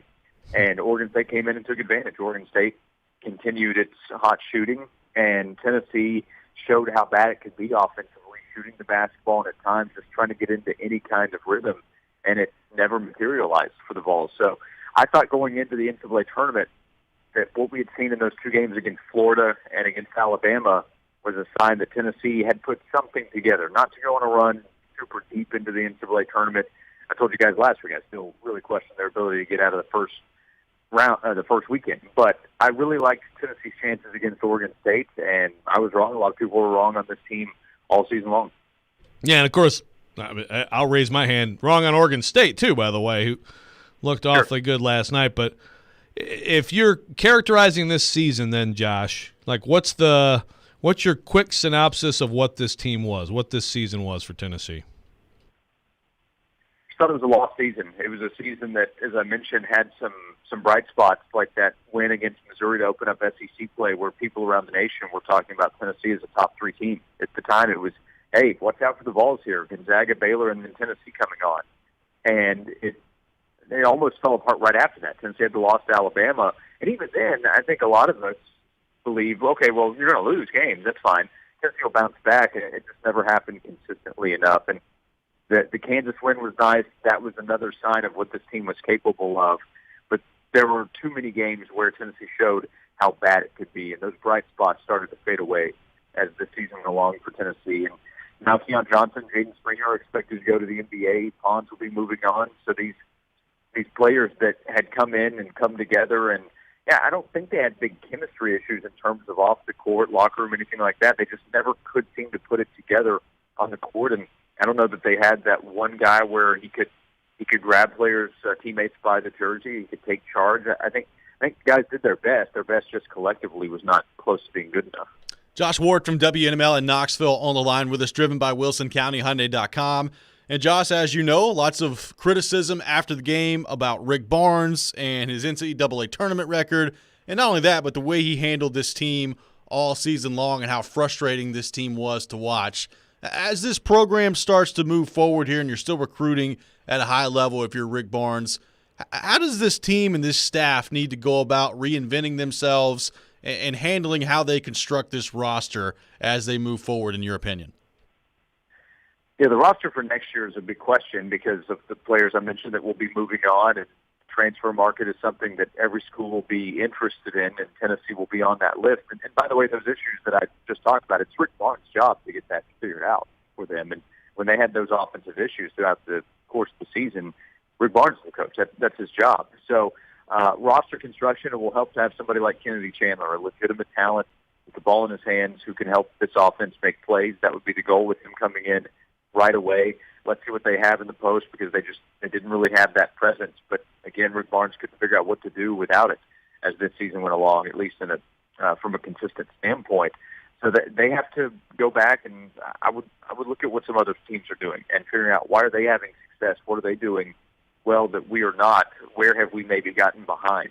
But I still think this roster, without knowing exactly what it will be, I think it can be good enough next year for Tennessee to be an NCAA tournament team, and maybe UT will benefit from not getting the hype next year that it did this past season, playing more of an underdog role, because it's not one. Tennessee probably will not have the collective talent that it did this past year, but because of this season, there will not be as many people talking about Tennessee as an elite team probably next season. So maybe that will help. But player development, depending on who is coming back, that's something they need to figure out. But the biggest issue, I think, this season was somebody to help direct the offense individually, and Kennedy Chandler is the biggest hope to be able to do that next year. So the Rick Barnes discussion is really interesting, Josh, because a lot of Tennessee fans will immediately say, have you seen what this program has been for most of its existence? And I totally agree with that. It's like I'm not saying Rick Barnes should be fired, or like if I'm Danny White, I don't even think about men's basketball right now. Like I'm not even thinking about it. Like I got way bigger things to worry about. But I had, when the UCLA thing happened, Josh, I was like, okay, this now changes from a feel-good story, and this guy can do no wrong, to you better do even more right than you've done, because you get, Philip Fulmer gives him a 5-year, $26 million contract, and Tennessee is 35-23 since then. So, from your perspective, how has the feeling on Barnes changed in the last couple of years, without going to the point of, he should be on the hot seat? I don't think anybody reasonable would say that, but how much has it changed? Yeah, you're right on all of that. The idea of firing Rick Barnes is silly, and it's not even a real thing right now. I know that there's some social media chatter of fans who are upset, but it's not a thing. It's not something that's being considered. But also, there's no question the performance the last two seasons, since what you just laid out happened, have been disappointing, both of them. Last year, you can say, well, okay, guys, it's Rick Barnes' job to recruit. And you can look at some recruiting mistakes that have been made, and that's why the team before this current season was not very good, and this season was disappointing. That's very obvious at this point. So you just have to have better results. And the very public flirting with UCLA and even saying, hey, if they were willing to pay the buyout, I'd be there. Rick Barnes said that.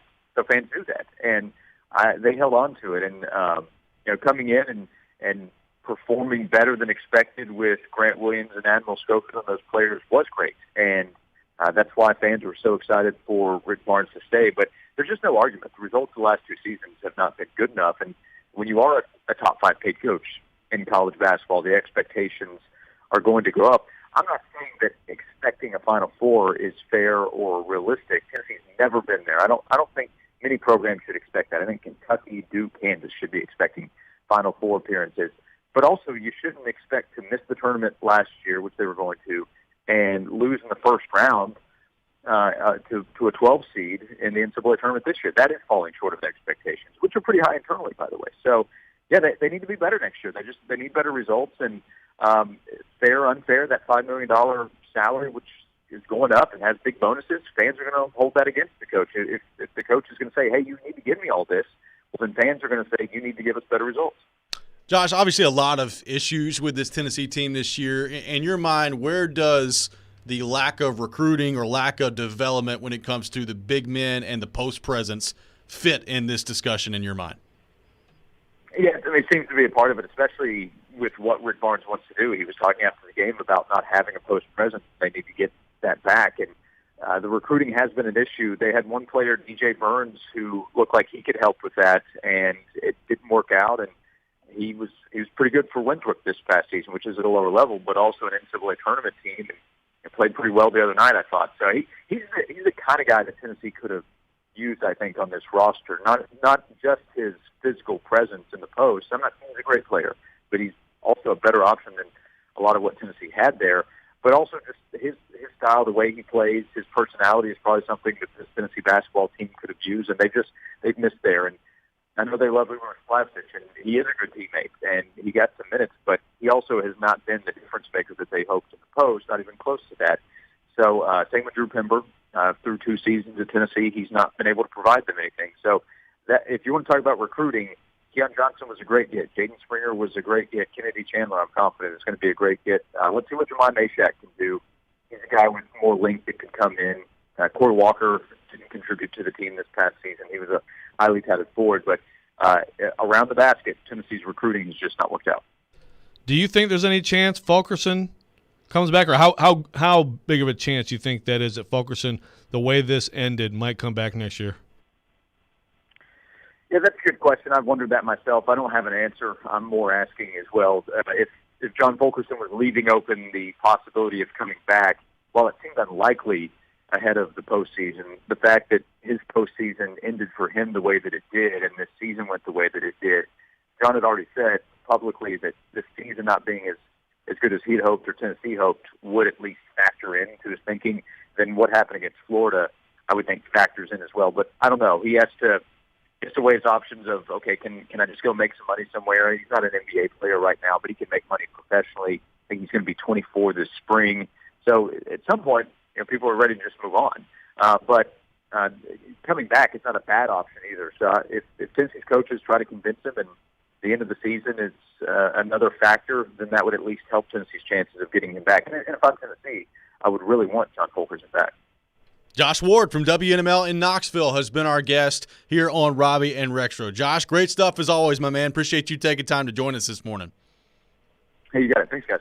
Absolutely. Josh Ward from WNML in Knoxville. When we come back, we'll react to a little bit more of what Josh had to say there and continue the discussion of this Tennessee Vols basketball team. Where does this Tennessee team rank in terms of disappointments in that athletic program as of late? We'll talk about it next. Take your reaction as well on our text line, driven by WilsonCountyHyundai.com, 615-737-1025, 615-737-1025. This is Robby and Rexrode here on ESPN 1025 The Game.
When the Preds have a weekday game this season, it's your chance to participate in Preds Pick to Click, brought to you by New Amsterdam Vodka. If you guess a Preds player that scores a goal in the game that night, you will win a prize pack. The next chance to participate is tomorrow morning at 8:45.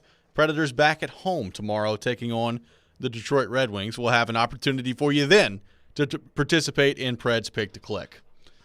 More tweets rolling in over the weekend at my ineptitude in this competition. I think this is the week you turn it around. You think so? I'm feeling it. Yeah. Thank you.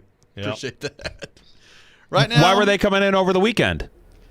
I mean, we didn't have Pick to Click for Saturday or Sunday. I hear you, but like the FanDuel trivia question last night on the broadcast, I got it right.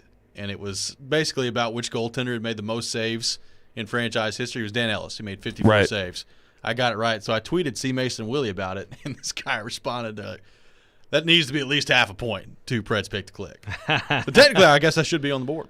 So anything you say now about the Preds, that's correct, could be related to your big goose egg on the Pick to Click. Yeah, it's something that it's like Rick Barnes. You hear the noise, you know it's there. You just got to power through and move ahead for it. Well, it's like the Preds. We've been piling on them all year and talking about who's getting traded. Look at 4-3-1 on the road trip. If they can turn this around and show toughness, so can you. That's right. We'll see if I can do that tomorrow at 8:45. Right now, talking all things Tennessee Vols and their basketball program and taking your reaction on our text line driven by WilsonCountyHyundai.com, 615-737-1025, 615-737-1025. Ben on our text line says there's nothing great about Barnes.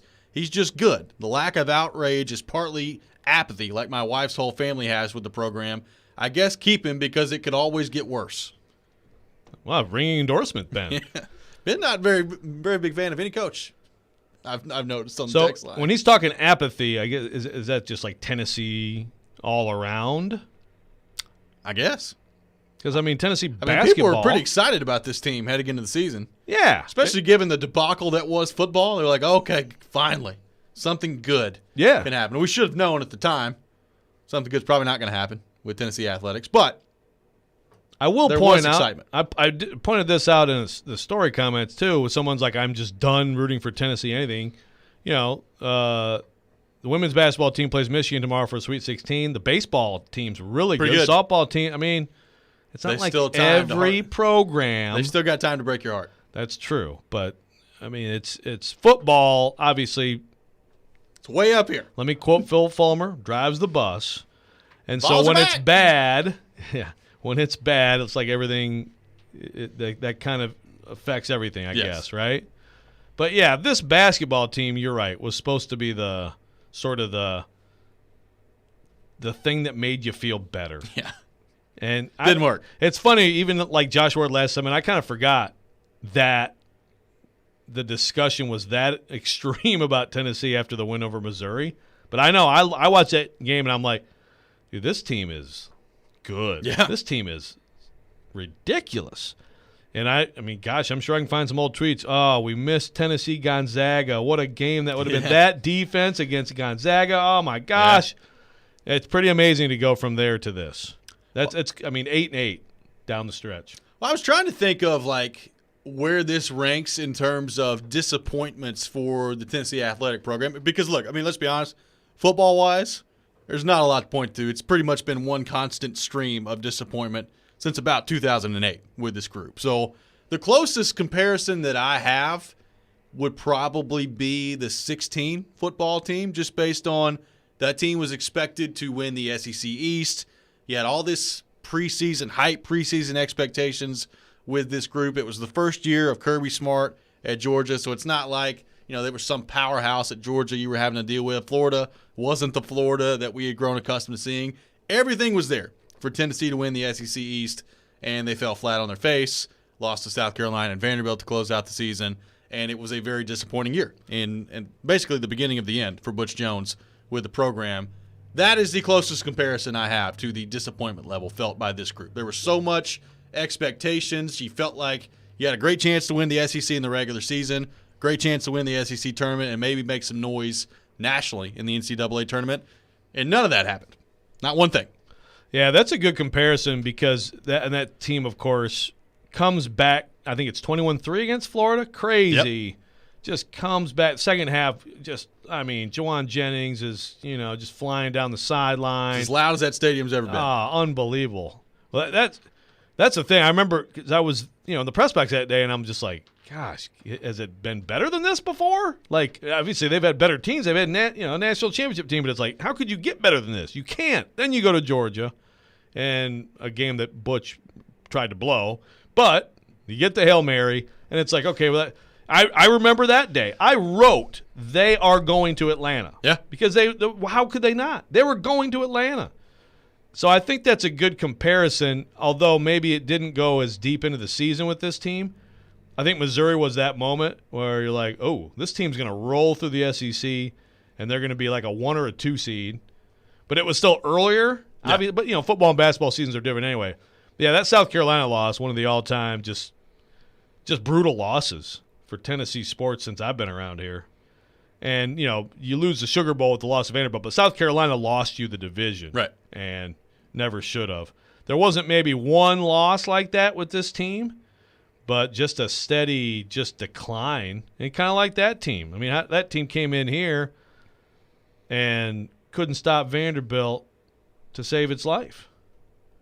So I like that comparison. That's Thank you. Very, very good. Thank you.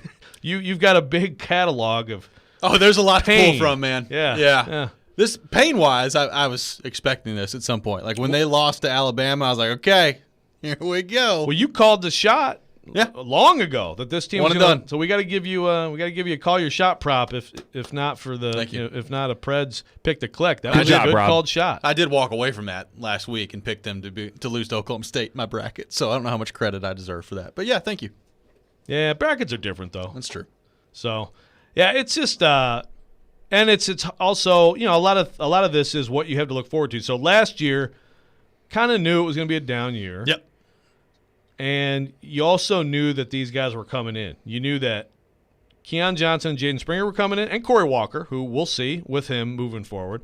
But also that Kenny Chandler, when he committed, it's like, wow, they've got it going now to where obviously they've developed players so well. Plus now they're bringing in the 5 stars. So I think that's another thing is like last year's team, okay, but this was the team that now they're starting to go right back up. It's not uncommon to have a senior-loaded team and have a step back the next year. But this year was, okay, now they're coming back and getting back to the top of the SEC. And now you look at next year, and I don't know. I don't see a lot of reasons to be excited. They might be an NCAA team.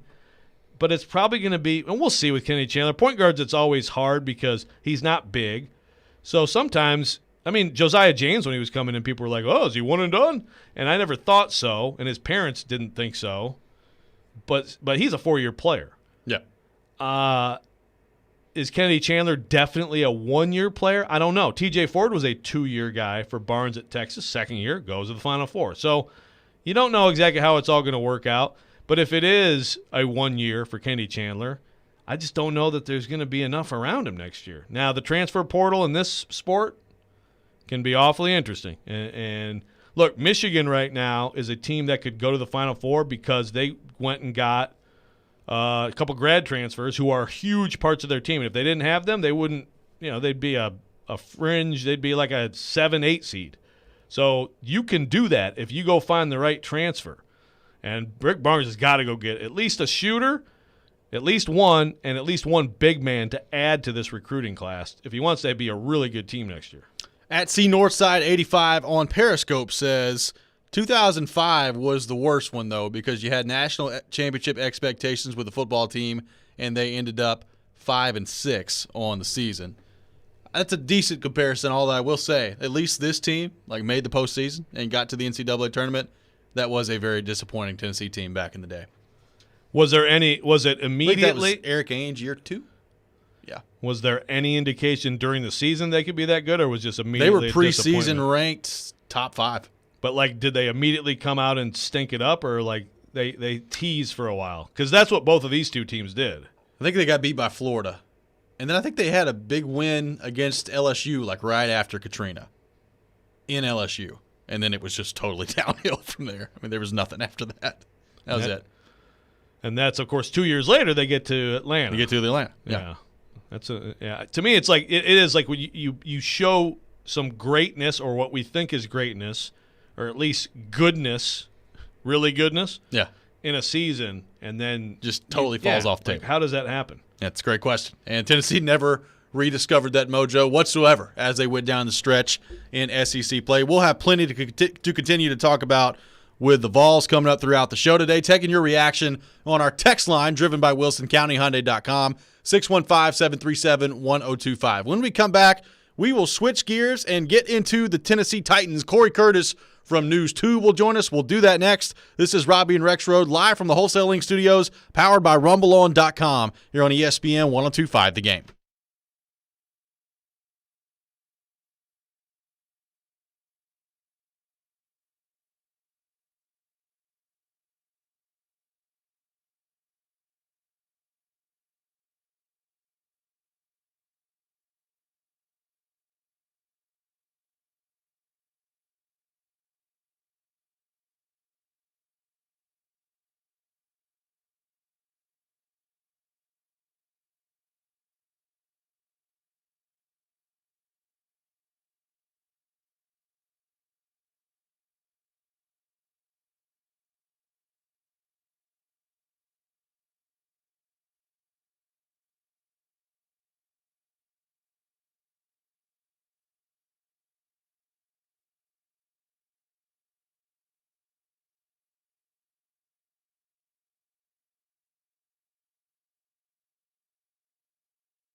Welcome back in. Hour number 3 of Robby and Rexroad here on ESPN 102.5 The Game. Robby Stanley, Joe Rexroad, Ryan Porth here with you on this Monday morning in Nashville, Tennessee. Streaming live on Periscope, on YouTube, and on Twitch as well. Taking your comments and participation on there. Got a lot of comments right now on Periscope that we'll get to a little bit later in the show. Going to be joined shortly by Corey Curtis from News 2.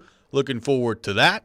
And also a lot to get to with the Titans coming up in this hour as well. Not an eventful weekend for the Titans over the weekend. We've talked about the moves that they've made so far. Bud Dupree coming in, Ncaa Autry coming in as well. Adoree Jackson on the way out, Malcolm Butler on the way out, Corey Davis, Jonnu Smith. So lots of movement so far in the offseason for the Titans and lots of holes left to get to as well for John Robinson and this staff to figure out. So the picture still not complete for the Titans. Looking forward to getting Corey Curtis and his perspective on that coming up. Were you surprised that there was, at least in terms of the NFL, I mean, you had Kenny Galladay sign a big contract with the Giants, but really other than that, there wasn't a ton of stuff going on over the weekend in the NFL free agency-wise. Seems like with some of these other receivers, you're at a standstill. I mean, Juju Smith-Schuster ends up back in Pittsburgh. I know Titans fans have talked about that potentially being a target for them as well. He ends up signing a one-year deal back in Pittsburgh. So not a ton of moves left out there in terms of, bigger name guys on the wide receiver market especially. Yeah, I need a big board, actually. Does anybody have just a big board? I mean, you mean to tell me theathletic.com does not have a gigantic big board? I mean, they've got a trade deadline big board for the NHL. I'm not saying they don't. I'm just saying that I'm not good at searching the internet for things that I need to read. So I'll look right now. But, there's not – Adoree Jackson is one of the – right? One of the biggest, top corners out there, yeah. Is he one of the most coveted / accomplished players still left? Period? Yeah, I think he's right. He's in the neighborhood. And we talked about earlier in the show, he's out eating dinner with Logan Ryan last night. Maybe he ends up with the Giants. Maybe there's a reunion tour with Adoree Jackson and Logan Ryan. See, look how stupid I am, okay? Okay. Just look at me. For all you Twitch viewers, Twitch, by the way, this is it's a new world for you. Yeah, well, one of my kids loves Twitch. I really know what it is, but apparently we're on Twitch. We're on Twitch, so that's exciting. Of course, we have a big board. I'm an idiot. NFL free agency updated big board. Jadeveon Clowney. This is Shield. Where does he rank? This is our friend Shield Kapadia, friend of the show. Jadeveon Clowney among top unsigned players available. Okay, so, I see. So he's got this, the way he ranks it, and he keeps it in the ranking, but he ranks it as who's left and relative to his rankings. Okay? So basically, the top guy left, according to him, Eric Fisher. Very interesting situation with Eric Fisher. I mean, you tear your Achilles, that is not like an ACL. That's still something that can really... And by the way, that happened in January, so it's not like you got a head start on recovery either. Can really change the trajectory of a career. You're also still talking about a 2-time Pro Bowler and a really good player. That's going to be interesting. Justin Houston. So that's first, and that was his 13th ranked free agent. Justin Houston, 2nd/19. Interesting. Older. The Colts are, going to look different. So your guy, Alejandro Villanueva of the Steelers, 20/3 or 3/20. Your guy, Robby's Clowney, yes, is number 4 on the big board. Robby's Clowney. No, I'm kidding, Heidi. It's Joe's Clowney. It'll always be Joe's Clowney. He's out there. We said it's going to be fascinating to see what happens with him.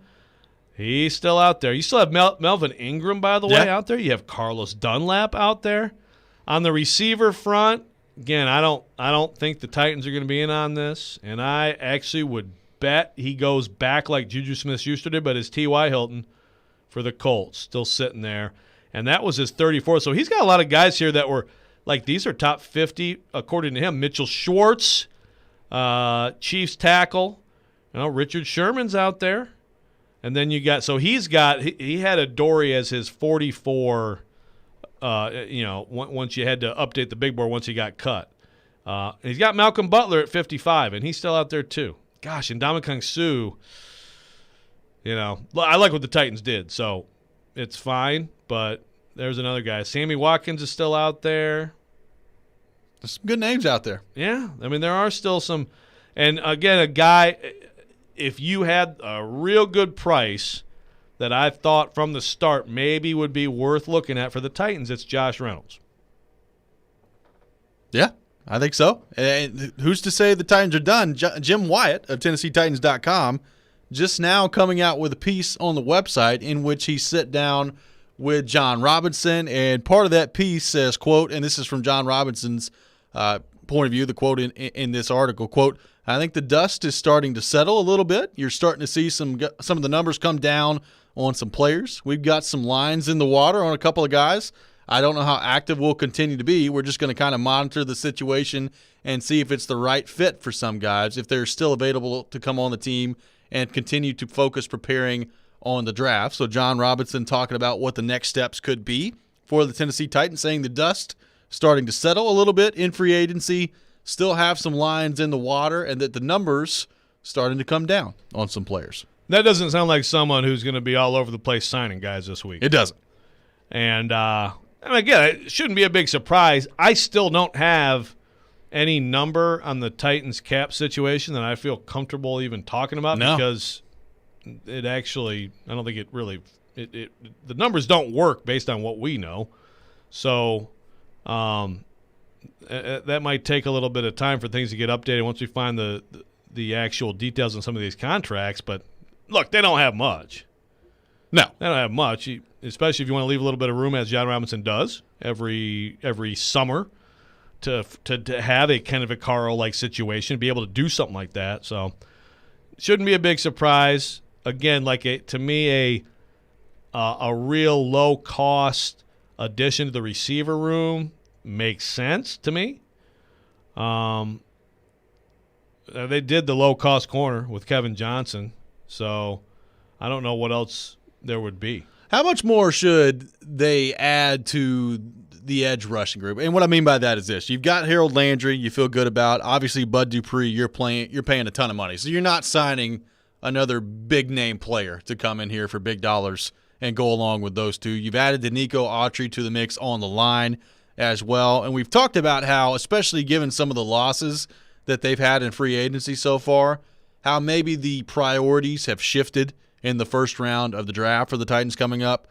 But how much should you still be willing to add to that group, whether it's on the line or at edge specifically, if you're John Robinson, the Titans? How much of a priority should that be for you in the draft? It should be one. You go through each position, you're like, you can't all be in that top 100. But I think you should definitely be looking to draft an edge here. Some of the answer to that is, how do they feel about the depth guys on this roster? How do they feel about the Robersons, the Brooks Reeds, guys like that? Got to feel good about Brooks Reed. Yes, feel great about his lettuce at least.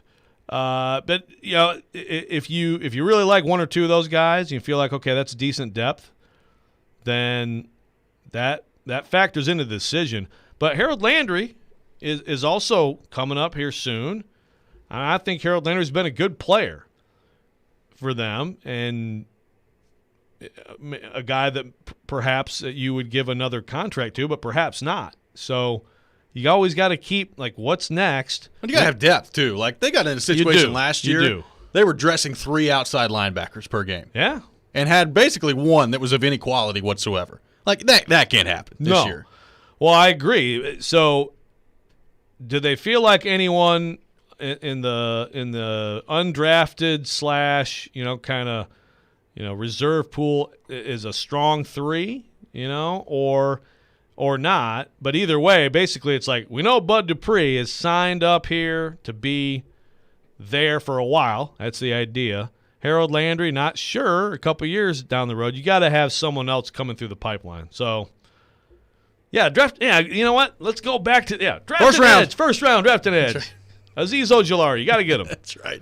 Hey, make sure you're tuning in later this hour. We'll have your cue to call to win a pair of tickets to see the Predators take on the Detroit Red Wings tomorrow at Bridgestone Arena. The Preds are finally back home, and we'll have that opportunity coming up for you a little bit later this hour. When we come back, we'll continue the discussion on the Tennessee Titans. Corey Curtis from News 2 will join us. We'll do that next. This is Robby and Rexroad here on ESPN 102.5 The Game.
Welcome back in, Robby and Rexroad here on ESPN 102.5 The Game. Robby Stanley, Joe Rexroad, Ryan Porth here with you on this Monday morning in Nashville, Tennessee, and streaming live on Periscope, YouTube, and on Twitch as well, talking Titans and all things NFL free agency. And to help us do that, we go to our 102.5 The Game phone line, driven by WilsonCountyHyundai.com, and welcome in our good friend Corey Curtis from News 2. Corey, what's going on, brother? How we doing? I am fantastic. Somebody was a little sleepy this morning and forgot to turn his phone back on, so I apologize. That's okay. You're all good, and anytime you can get more sleep, I'm a big fan of it. So, well, I couldn't sleep last night, And then draft day came on, and I was up till like 3 in the morning watching Vontae Mack get picked again. Hey, great movie. Draft Very day. well done by you. Corey, what have you thought of the Titans and the moves that they've made so far in free agency, the departures that they've had, as well as you look at the picture and where it currently sits with the Titans? What have been your thoughts? Well, first off, we all debated Jonnu and Corey, and once the Patriots gave Jonnu $50 million, that was never even a possibility. I think that's one of the most bloated contracts in the entire NFL this season. And I love Jonnu, and I'm glad he's getting every penny he's getting. But I just don't know how many teams were lining up to give him 12, to where they had to give him 12 and a half. And then they made the decision that they had to get better on defense. And you know what? That's right. So the offense will take a little hit. But if they can score 26, 27 points a game instead of 30, and even be average on defense, it should put them in position to be a lot more competitive for the big game, and that's what it's all about. And I'm a little surprised because Bud Dupree has been number one on my list for a while for them, and I didn't think that they would be able to spend like they did, but getting rid of both corners allowed them to do that, and so. They made their move. And, I always say if you got to move and you want to make it, and you think it's going to make your team better, you go for it. And they did. So you just said Bud Dupree was number one for you. So this answers the questions, but do you think they are better on defense as things stand? Well, Joe, I think they could have put you and Porth out there on the edges and been a little bit better than they were last year. Not much confidence in me. Well, Robby, you're a little spinely for the edges. We're going to put you in the secondary because they got a bunch of corner openings. Thank you. Yeah, you're a head hunting safety. And I think that's the big key is regardless of who they put in the secondary, those guys will be better if they can actually hit the quarterback. And I think Autry was a sneaky signing that I don't know a lot of us saw coming. I'm sure there's people putting up their hands saying I did, and that's great if you did. Now, if he can perform like he has, in the past, and get to the quarterback from the inside, they got 4 guys who should be able to get to the quarterback, and 4 guys who should, make each other better. But as we've seen, you've got to have some depth in the pass rushing department, and so they could use another. but yeah, I think they're better. I think they should be better. Look. I've been talking about Adoree Jackson, that $10.2 million hit for a couple of months now. And it just, his play to me could not justify it. I read how Giant fans are all excited talking about if they get Adoree Jackson that they're going to have an elite level defense. And I'm like, did they not watch him to finish last season? But, when guys are available, suddenly, every fan in the world thinks they're the greatest player ever. And so, I think that tends to be the case. But, they're going to have to get some corners who can play, and we'll see if these guys can play. But if they rush the passer, they'll all be better, and they should be in line to do that. Corey Curtis from News 2 on the line with us, driven by WilsonCountyHyundai.com. And, Corey, obviously, when you look at the receiving room right now, outside of A.J. Brown, there's some gigantic holes in the receiving room going to have to be addressed in the draft as well. I'm curious if this is the route that the Titans continue to go and they don't address it, obviously not a big name in free agency at this point. How comfortable would you be going into this next season with maybe 2 guys coming in from the draft that could serve as your number 2 and number 3 wide receivers? Not very comfortable. Because, look, they need somebody who can block. And I know that doesn't sound great for receivers, but it's one of the reasons that Derrick Henry, rushed for 2,000 yards and has been the player he's been the last 3 years, is because Corey Davis is an excellent downfield blocker and helps turn 10-yard runs into 60-yard runs. And so, you've got, not only do you need 2 more receivers, you need 1 who can block. And, I don't know how many rookie receivers come into the league really ready to block. And I don't think they want to roll out there with 2 rookie receivers, and I don't know if they want to roll out there with a rookie receiver and Cam Batson as their 2 and 3. Maybe they do. But I think their cap space is about $14.5 million, which should leave them about $8 million or so for free agency still. So I think that they'll have enough to bring somebody in. Who that somebody is, I'm not sure. There are still some guys out there. So we'll have to wait and see on that. But I would think there would have to be some kind of veteran coming in along with a high draft pick. Well, and it's interesting you say that because as we're having this conversation, Terry McCormick from TitanInsider.com reporting that the Titans have reached a deal with Josh Reynolds, formerly of the Rams. Hey. 52 catches, 618 yards last year, and 2 touchdowns. So there is a veteran wide receiver that Joe Rexrode was talking about earlier in the show. I got one right. It makes up for the crappy bracket. Yeah. Well, Joe, everybody's got a crappy bracket. That's so true. I wouldn't worry too much about that. But I mean, he's a long guy. That's what always kind of struck me about him. He's kind of a long guy. I'm sure he's going to fit their budget. He's not going to be free, but he's not going to break the bank. Right. And he's a guy who, with Jared Goff, has put up numbers at some point, and he doesn't need to be a 1,000-yard receiver for the Titans. If he can be a 600 or 700-yard receiver, I think that could be plenty because I think A.J. Brown can be a 1,400-yard receiver if he stays healthy. Yeah, no, I like that because I feel like now you've got a guy who's played in this league who can be your 3. And although I'm with, a rookie, there's no guarantees. There are so many good players. I think you can get a 2. Obviously, you hope to have another A.J. Brown situation with a receiver in the draft. But if you pick the right one, I think you can, in today's draft pool with this receiver draft, have a pretty decent 2. Maybe not ideal, but at least, that's like you've got to have some risk somewhere, right, and rely on draftees. Yeah, at some point you got to have draft picks play for you. Otherwise, you have no chance against the salary cap. And we've seen, just look at what the Titans have done the last few years, and we're watching a lot of these players walk.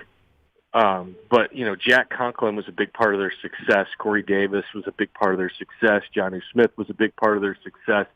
We've seen a lot of guys, who they've picked, and have played a lot of football. And you got to have draft picks step up and play. Like Jayon Brown, was he a 4th or 5th rounder? And he's played a lot of football. And you don't, and you can't just, they've been marginal kind of on their first round picks. They played a lot, but they haven't always been difference makers. But they have found some guys in the later rounds, Kevin Byard, Jayon Brown and such, who have played a lot of football and been very meaningful players for them. And you've got to hit with some of those guys because the league is too expensive to not hit on draft day. And, especially that is accentuated this year with the lowering of the cap. These GMs, they've all got to be good this year. They've all got to be on their game. Corey Curtis from News 2 on the line with us, driven by WilsonCountyHyundai.com. Corey, how surprised were you when the Titans moved on from Dennis Kelly? And as you look at that situation at right tackle right now, what's your concern level with Kendall Lamb coming in? Has been a career backup up until this point. How concerned are you about the right tackle spot? Well, they've also got Ty Sombrello coming back, and so there will be some competition there. They could also draft somebody, not necessarily in the first round, but they could draft somebody who could come in and compete for that spot as well.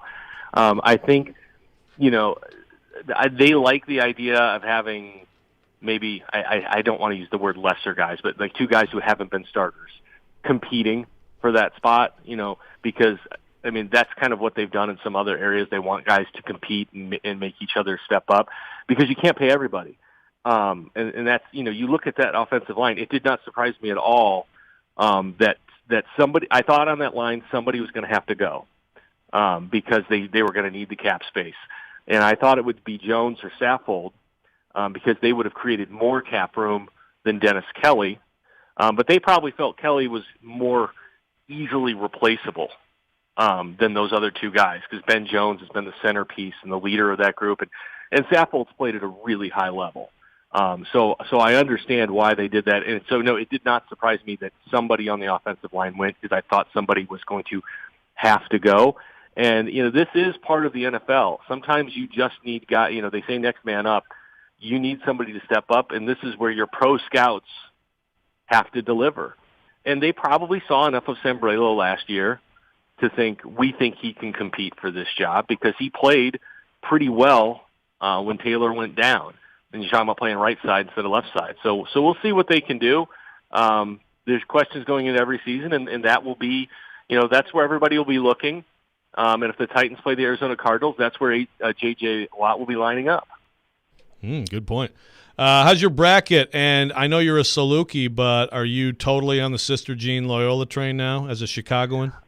Well, not just that, sister.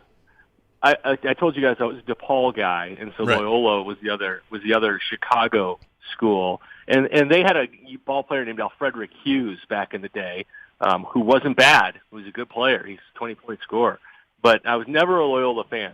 But a few years ago, when Belmont had the opportunity to join the Missouri Valley and passed it up, Loyola did not pass it up, and so as a Missouri Valley person, very excited to see the Missouri Valley 3-1 so far in the NCAA tournament. Oh yeah, dominating tournament play. And guys, I know it's the word everyone's used. They throttled Illinois. yeah. I mean, that's a really, really, really well coached team. And Brian Mullins, who is our coach, was a point guard at SIU, was the assistant coach on that Loyola Final Four team. So Loyola being good isn't a surprise. Loyola handling Illinois kind of as easily as they did is a surprise. I think people understand now they probably weren't an 8 seed by the way they played. But I think I heard Doug Gottlieb talking about it or something yesterday that, once you get to the second, third rounds, you can pretty much throw seeds out the windows because everybody's good. And I think there's a lot of truth to that, especially this year. I mean, this is just such an odd year. But I'll tell you what, I wouldn't want to play him if I was anybody, that's for sure. Corey Curtis from News 2 has been our guest here on Robby and Rexroad. And Corey, thanks for taking time to join us today. As the resident Packers fan here, I wish you good luck and a lot of fun watching Andy Dalton quarterback the Bears next year. I have already put up the white flag Okay. on my season, and I have submitted my resume to the McCaskey family Okay. to take over GM duties.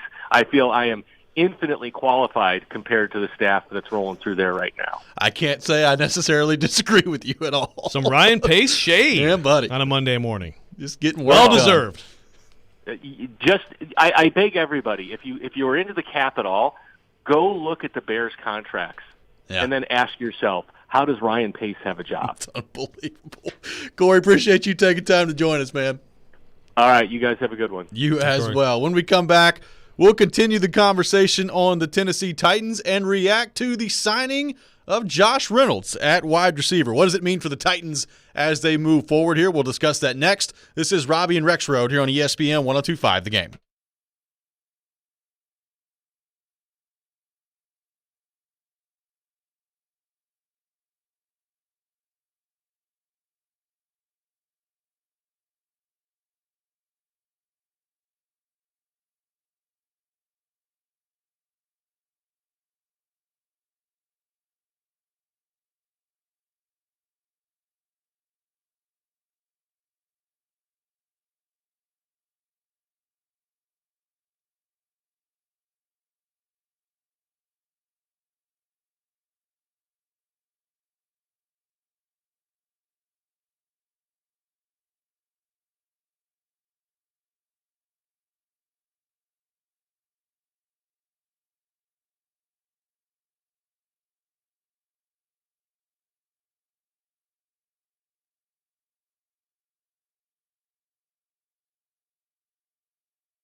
Hey, is your bracket busted?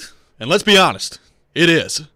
Starting tomorrow, enter the 16-team Game Bracket Challenge to win great prizes. Go to GameNashville.com to sign up and play today. The Game Bracket Challenge is brought to you by Volunteer Hose and Gasket, European Collision Repair, Cool Springs Wine and Spirits, and Coach's Corner Sports Grill. Welcome back in, Robby and Rexroad here on ESPN 102.5 The Game. Robby Stanley, Joe Rexroad, Ryan Porth here with you on this Monday morning, reacting to some breaking news, and this coming from Terry McCormick from TitanInsider.com. The Titans have reached a deal with wide receiver Josh Reynolds, formerly of the Los Angeles Rams. Reynolds last year, 52 receptions, 618 yards, 2 touchdowns, 11.9 yards per reception. And, Joe, this was a player that you talked about earlier in the show that may still be an option on the table for the Titans. We talked about the big names at wide receiver, how we didn't think that was going to happen. But now you get a guy like Josh Reynolds who maybe comes in and is the number 3 wide receiver for the Tennessee Titans. What do you think of this move for John Robinson, the Titans bringing in Josh Reynolds? Yeah, I think it's needed. So I'm going to go. So let's go to the big board. Shields' big board. He had Josh at 76 going in. He now has Josh at 26 overall. Okay. I'm reading some of his, obviously we know the numbers. As you said, 52, 618. He ranked 66 out of 78 in yards per route run, and 11.9 is not great. He is young. He has good size. He's durable. I think he'll come in and fit the need to have guys who block. By the end, I tell you what, by the end of, the show, the Titans, whatever it is, like at some point you are going to fully embrace receivers who block. You already I'm kind of love it. The Jets may be a playoff team next year with Corey Davis coming in there and blocking. Even though Sam Darnold's the quarterback, it doesn't matter. He's going to be blocking his way down the field. Maybe I don't know who the running back is, but he's just going to be running all over the place.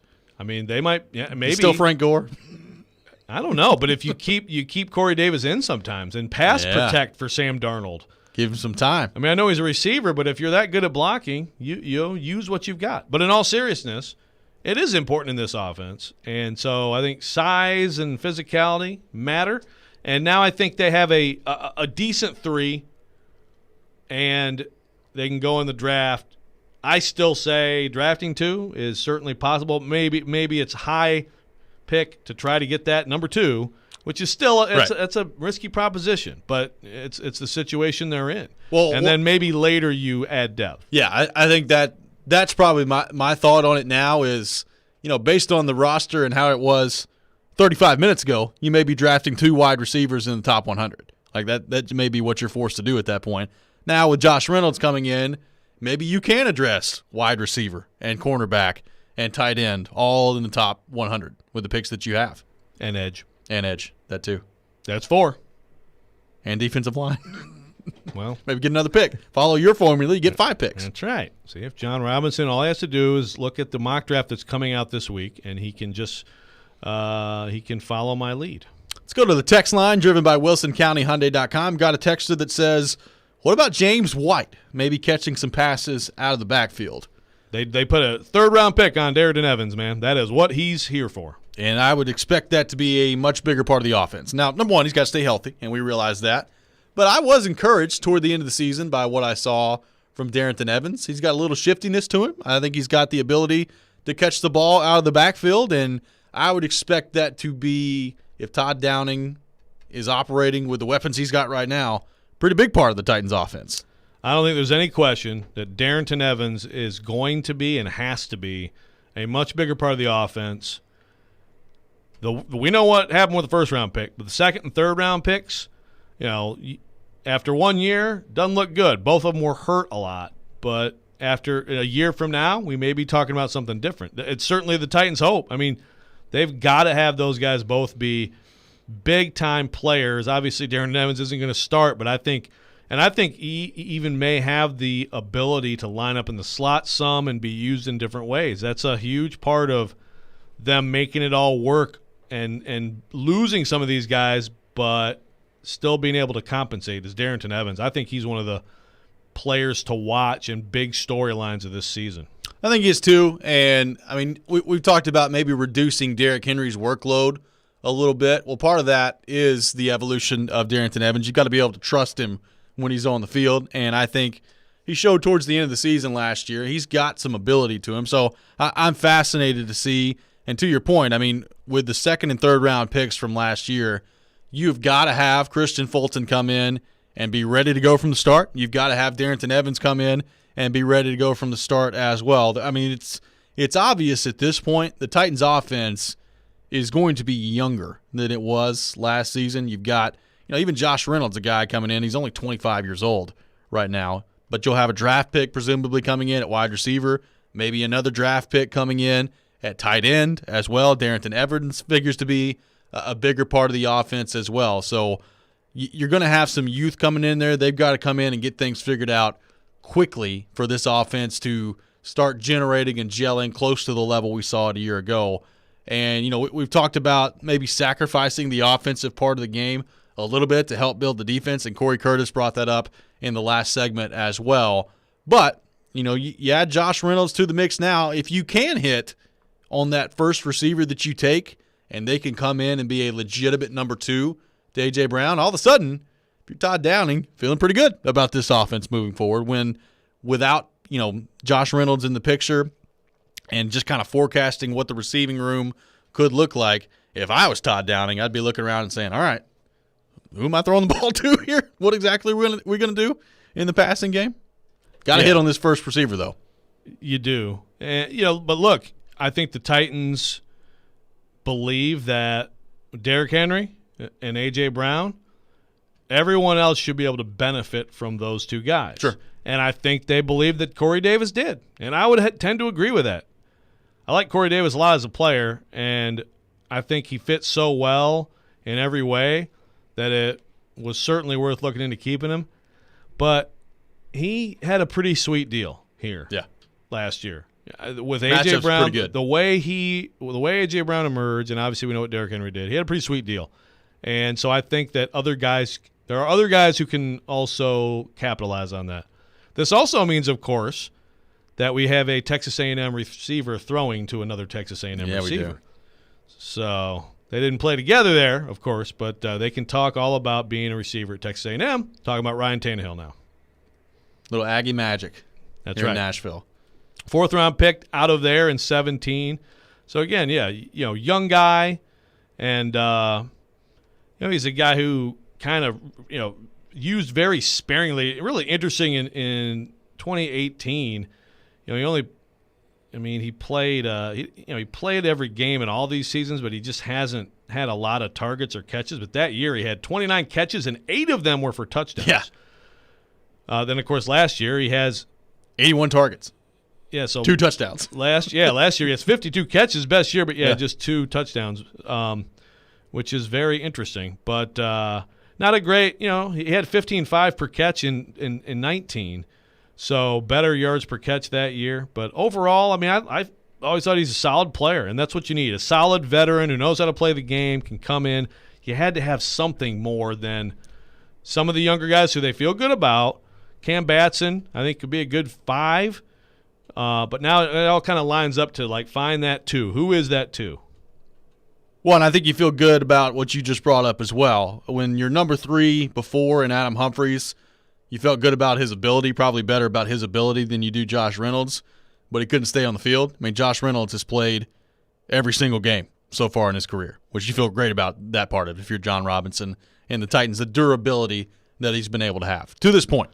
So how important, when you look at the next – the draft, how important is it that you get a true definition of a slot receiver? I really wonder about that, because if so, who I'm Rondale Moore, baby. Advocating that they draft is young Rondale Moore. But is that what you have to look at, or is it just hey, if you have a like a Rashad Bateman, who I like a lot, who might be there, it's just no, you get another great outside receiver, and people can play the slot. Do you need to get Anthony a Ferkser. Slot? What do you need a slot receiver for? You've got Anthony Well, Ferkser. honestly, that could be part of the way they handle it. We joke, but that's he's terrific lining up in the slot, and he's not the shiftiness of a Humphreys, but the guy gets open. So, yeah, maybe not then. Maybe you don't have to look at it strictly like get a slot receiver. But that's an interesting question that we will not get answered until we see who they actually draft. So that's the breaking news on the Titans front. This coming from Terry McCormick of TitanInsider.com. The Titans reaching an agreement with wide receiver Josh Reynolds, formerly of the Los Angeles Rams. When we come back, we will switch gears and get into the Nashville Predators. A big win for the Preds last night to close out a franchise record 8-game road trip, and all of a sudden, Predators starting to creep up closer into playoff contention. We'll discuss it next. What does it mean for them as they move forward? This is Robby and Rexroad here on ESPN 102.5 The Game.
Calle Yarncrow. He's been hot. Yes, he has. His 6th try as a member of the Predators. Deason scores, and the Predators take it in the shootout. Really good stretch for our group. It's nice to get home, nice to get the win tonight, and then come back and be ready to go. All I do is win, no matter what. Got money on my... Another win last night for the Nashville Predators. They win 4-3 in a shootout against the Dallas Stars to improve to 4-3-1 on an 8-game road trip, a franchise record 8-game road trip for the Nashville Predators. They begin it in Dallas with a 4-3 win in the shootout. They end it in Dallas with a 4-3 win in the shootout as well. And all of a sudden, Joe Rexrode, you take a look at the standings in the NHL. And with the win for the Predators last night, they move to 14-17-1 on the season and find themselves just 4 points back of the final playoff spot in the Central Division. So right now, the standings are Tampa Bay, Florida, and Carolina, clearly the top 3 in the Central Division. Columbus has moved into the 4th spot in the Central with 33 points. Chicago has been in a free fall as of late. They're in 5th technically at the moment, and the Predators in 6th at 14-17-1, 29 points. All 3 of those teams have played 32 games so far in the season. So, Joe, we've spent a lot of time on the program talking about, the Predators and the future of the team and maybe being a seller at the trade deadline and talking about which pieces to blow up and all this conversation that we've had for weeks at this point. And the Predators, to their credit, have found their way back in this. Now, to your point, they're 14-17-1, so it's not like they're just lighting the world on fire. And 4-3-1, a good road trip, but it's not like you're blowing away the competition either. But you have found yourself within 4 points of a playoff spot. So if you're the Predators and if you're David Poile, does that affect the way that you move forward here in the coming days and weeks, knowing that you're going to have to make a decision pretty soon on which way you're going to go based on the trade deadline being on April the 12th? And if you're dealing with Canadian teams, I would have to think like we're getting close to like now being the point where those deals are going to have to start happening league-wide. How much does this recent stretch of play for the Predators maybe change your way of thinking if you're David Poile? Before I answer that, I want to thank you for a very nice long intro while I scrambled to tweet. I did get from a source that Josh Reynolds is a 1-year deal. Okay, so. there you go. And like I said on Twitter, if I'm not first on that, just tell me who had it first that he is on a 1-year deal, and I will apologize to that person. Credit Terry McCormick for the scoop that they signed it. But 1-year deal, not a surprise, but I just wondered, like, is this one of those, you you got a pretty decent term out of this, or just a kind of a 1-year flyer, and it's a 1-year flyer. Okay. Now, back to hockey. Yes. First of all, apart from all the discussion about does this change anything, I don't think it does. I really don't. But tons of credit to these guys. And I know that you have young players who have an opportunity, and you expect them to spill their guts trying to prove themselves, right? Yeah. So I think that's one. I mean, they're doing that, and I think you're seeing some guys show some potential for the future. But overall, even the veterans who were still healthy, man, 4-3-1 on this road trip, that's awfully impressive, man. They've played some really good hockey in this stretch. And even when they haven't played great hockey, they've gotten some really good goaltending, which is a big part of winning in the NHL. So I think they deserve a lot of props for hanging in there because, look, we've been putting dirt on the grave for weeks now. I mean, I've had my shovel out and just left. I mean, and I don't look at this and say, oh, hold off. Maybe you don't sell. I think you're still a seller without question. I agree. But I do think that this is awfully impressive and deserves some props. And it's kind of you would not have figured that there'd be any feel-good out of this season on the ice. The only feel-good was going to be what'd they get back for Ekholm or whoever. Well, those guys are coming to work every day, and they're doing a good job. They are, and to your point, like it's one thing to get the effort out of the young players. You expect that. They're trying to prove something. You know the effort is going to be there. It's another thing to get production in addition to that effort. And I think lately, I mean, I've been very impressed by what I've seen out of Alex Carrier playing alongside Mattias Ekholm. Now, I realize playing alongside Mattias Ekholm, it helps, and he makes a lot of people look really good. But I think Carrier's played really well. I've been impressed by what I've seen from Jeremy Davies. I mean, this team defensively has played well in the absence of some key guys with Ryan Ellis, which, by the way, John Hines saying yesterday that Ryan Ellis has been skating, but that he did have surgery and is not close to coming back. So some news on that front with Ryan Ellis. But, I mean, it's no secret. They've been shorthanded pretty dramatically up until this point, so they deserve a ton of credit for what they've been able to do. Like, I still don't view this team as a legitimate playoff threat or anything like that. Like, maybe you do. Maybe you find a way to get the 4 seed and you're in the first round and you're taking on Tampa Bay or Florida or whoever the top seed would end up being in the Central Division. So it doesn't change my view on how the Predators should handle the rest of this season, but they have fought back to the point where, quite frankly, I didn't think they would on this road trip. And it does have, like, some Predators fans asking the question as you look at this roster as currently constructed with the amount of youth that's on it, what do you do if you're John Hines when you start to get some bodies back in there? Like you've got maybe Duchesne getting closer. We'll see about Roman Yossi. Ryan Ellis doesn't sound like he's close. But you've got some other guys in there as well. Mikhail Granlund missed last night's game as well. Brad Richardson has been out. I mean, they've just had a ton of injuries that they've been dealing with. What do you do when you start to get some bodies back and maybe have to be faced with some tough decisions on taking some younger guys out that have been pretty productive in their time so far? That's going to be interesting to see how John Hines handles that moving forward. Well, let's talk specifically about some individuals. Okay. What would you put the first couple maybe, hard decisions? Let's say if everybody's healthy. We know Ryan Ellis, it's surgery, so sure. Just put that out of mind. And Ryan Ellis wouldn't be any tough decision anyway, but right. Who would be the tough decisions when everybody's back? Well, I look at a guy like Brad Richardson, who I still think could be a trade piece for this team. Like right now, are you taking Yakov Trenin out over Brad Richardson? I'm not. Are you taking Matthew Olivier out over Brad Richardson?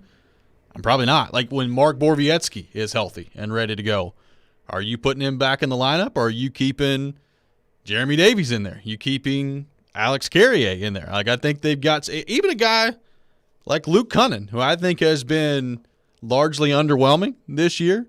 When he's back and healthy and available, do you take a guy like Trenin or Grimaldi out? Brim Pitlick in there last night I thought played pretty well as well. Like these are interesting decisions that they've got moving forward. Like I know people will hear this conversation and the first name they'll throw out there is, okay, what about Matt Duchesne?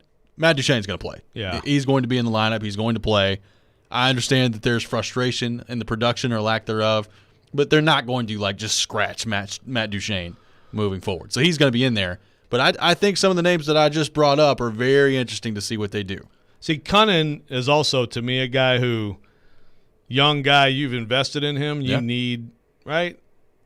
You need him to be out there He's playing. a guy that we've also seen kind of bounce all over the map, too. I mean, he's played on the fourth line. He's been on the second line. And lately, he was trending towards being more of a fourth-line guy at that point. So he was kind of on the edge of the lineup anyway. I wonder how that affects them, if he's able to get back soon and they move forward here. Well, Yarncroke doesn't make a lot of money. Maybe you scratch him, huh? Yeah. He's not having that good of a year. Just carrying the team, man. Yarncroke with another goal last night in the shootout, so it doesn't count technically, but this is the game winner. This is the year spelled with a J of Yarncroke. Yeah. Wow. That was the good. Yarncroke year. It the is. Yarncroke year. That was good. Eeli Tolvanen, 3 points last night. First career 3-point game for Tolvanen. 1 goal, 2 assists, ties it up 3-3 on basically a fadeaway shot off of the faceoff. Tell you what, that line of Forsberg, Johansson, Tolvanen, all 3 of them score last night. It's pretty fun to watch right now. Yeah, no doubt. Tolvanen has got to be among the individual storylines. That's the thing, too. If you go into this year and someone said Tolvanen's going to have a breakout year and become all of a sudden this, then what would you have thought about the overall bottom line of the team? I probably would have done ooh, okay, what does that mean then? Intriguing. Yeah. Not so much. But again, 4 points out. 4 points out. Schedule gets lighter. Got the Red Wings coming in this week. The Blackhawks coming up as well. Blackhawks have been in total free-fall mode. We know how bad the Red Wings are. They've got a chance here to start to stack together some wins. Now, we've had this conversation before about stacking wins against Detroit, and we've seen how that's gone at times as well. So this is an opportunity again to reverse that trend. Right. They exceeded expectations against this brutal schedule. Yep. Now get back to the can you meet expectations when it gets easier.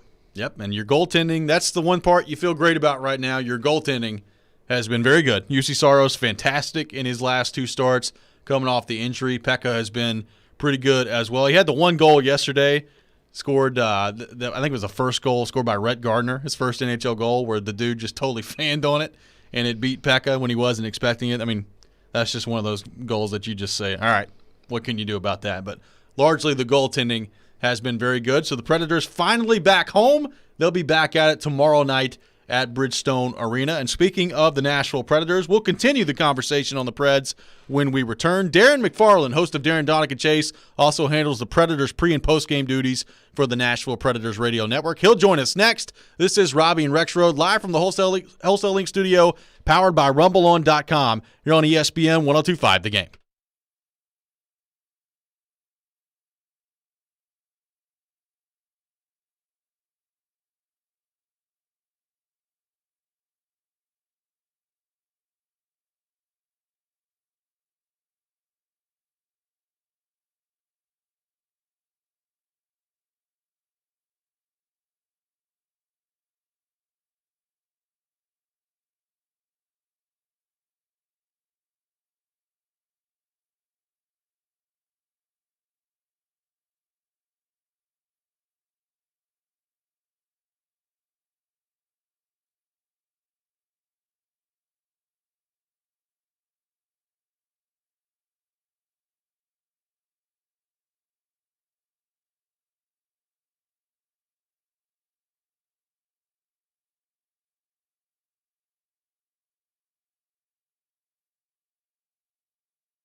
Welcome back in. Final hour of Robby and Rexroad here on ESPN 102.5 The Game. Robby Stanley, Joe Rexroad, Ryan Porth here with you on this Monday morning in Nashville, Tennessee, and streaming live on Periscope, on YouTube, and on Twitch as well. It's a technological revolution here on Robby and Rexroad. We've got all sorts of options for you to hear and view the show as well. And right now, discussing all things Nashville Predators, and to help us do that, we welcome into the show our good friend Darren McFarland, host of Darren, Donick, and Chase, also handles the Predators pre- and post-game duties for the Nashville Predators Radio Network. D-Mac, what's going on, my man? How we doing? Good morning, Robby. How you doing? I am doing wonderful. It was wonderful yesterday to start my game day experience talking to you on the pregame show. And, Darren, one of the things we've talked about was an opportunity for the Predators to close out the trip above 500 and get to 4-3-1. And they did it. They started the road trip off with a 4-3 shootout win against the Stars. They finished it off with a 4-3 shootout win against the Stars. As you view the road trip as a whole, the longest road trip in the history of the franchise, coming away 4-3-1 on the trip, given the circumstances and the injuries that they've dealt with surrounding it, how impressive was what the Predators just pulled off, getting above 500 on this trip and coming back home? Oh, I think it's definitely a building block. I mean, I don't know how you could be anything but pleased with that trip. I mean, actually beyond pleased. 4-3-1 against Carolina, Tampa, Florida, and Dallas at the beginning and Dallas at the end. I think you'll take that all day long considering the circumstances. And, oh, by the way, the little nugget, because these injury nuggets just keep coming. You just never know what you're going to wake up to every single day. Granlund out with a upper body injury. Rem Pitlick back in there in the lineup centering that second line last night after, playing Saturday afternoon in Florida. And 6 rookies back in the lineup again on Sunday, and they get it done against the Stars. And it was a little bit different. It was same score. It went shootout. The first go-around was 3 rounds. Last night was 5 rounds. But remember, the Predators were well in control in the first go-around, right, 2 weeks ago. Yeah. And they gave up 3 goals late in the third period to push it. They were up 3-0 and to push it into overtime and then to come away with the shootout win. They had to actually come from behind.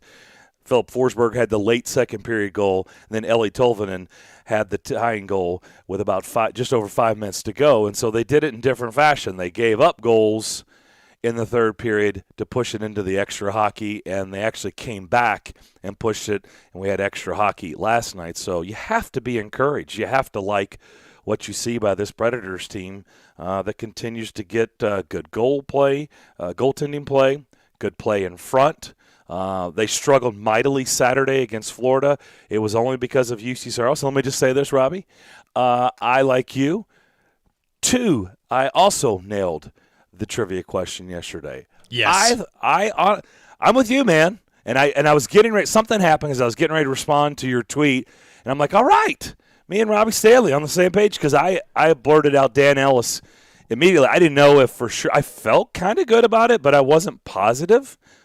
But yeah, it was Dan Ellis. Most saves in a game in franchise history. Darren, 54. I'm taking every victory lap that I can get, given how terrible I've been in Pred's Pick to Click. Maybe this is your new thing. Maybe you guys should do Pred's trivia on this show. That's Maybe right. you would do better. Oh, I'm sure. Can't do worse. It's going to turn around any minute here, Robby. Don't worry. Thank you. Hey, He would absolutely do better on Pred's trivia. Appreciate the support. That was such a pep talk right there. Yes. Ready? Break. Thanks. Go team.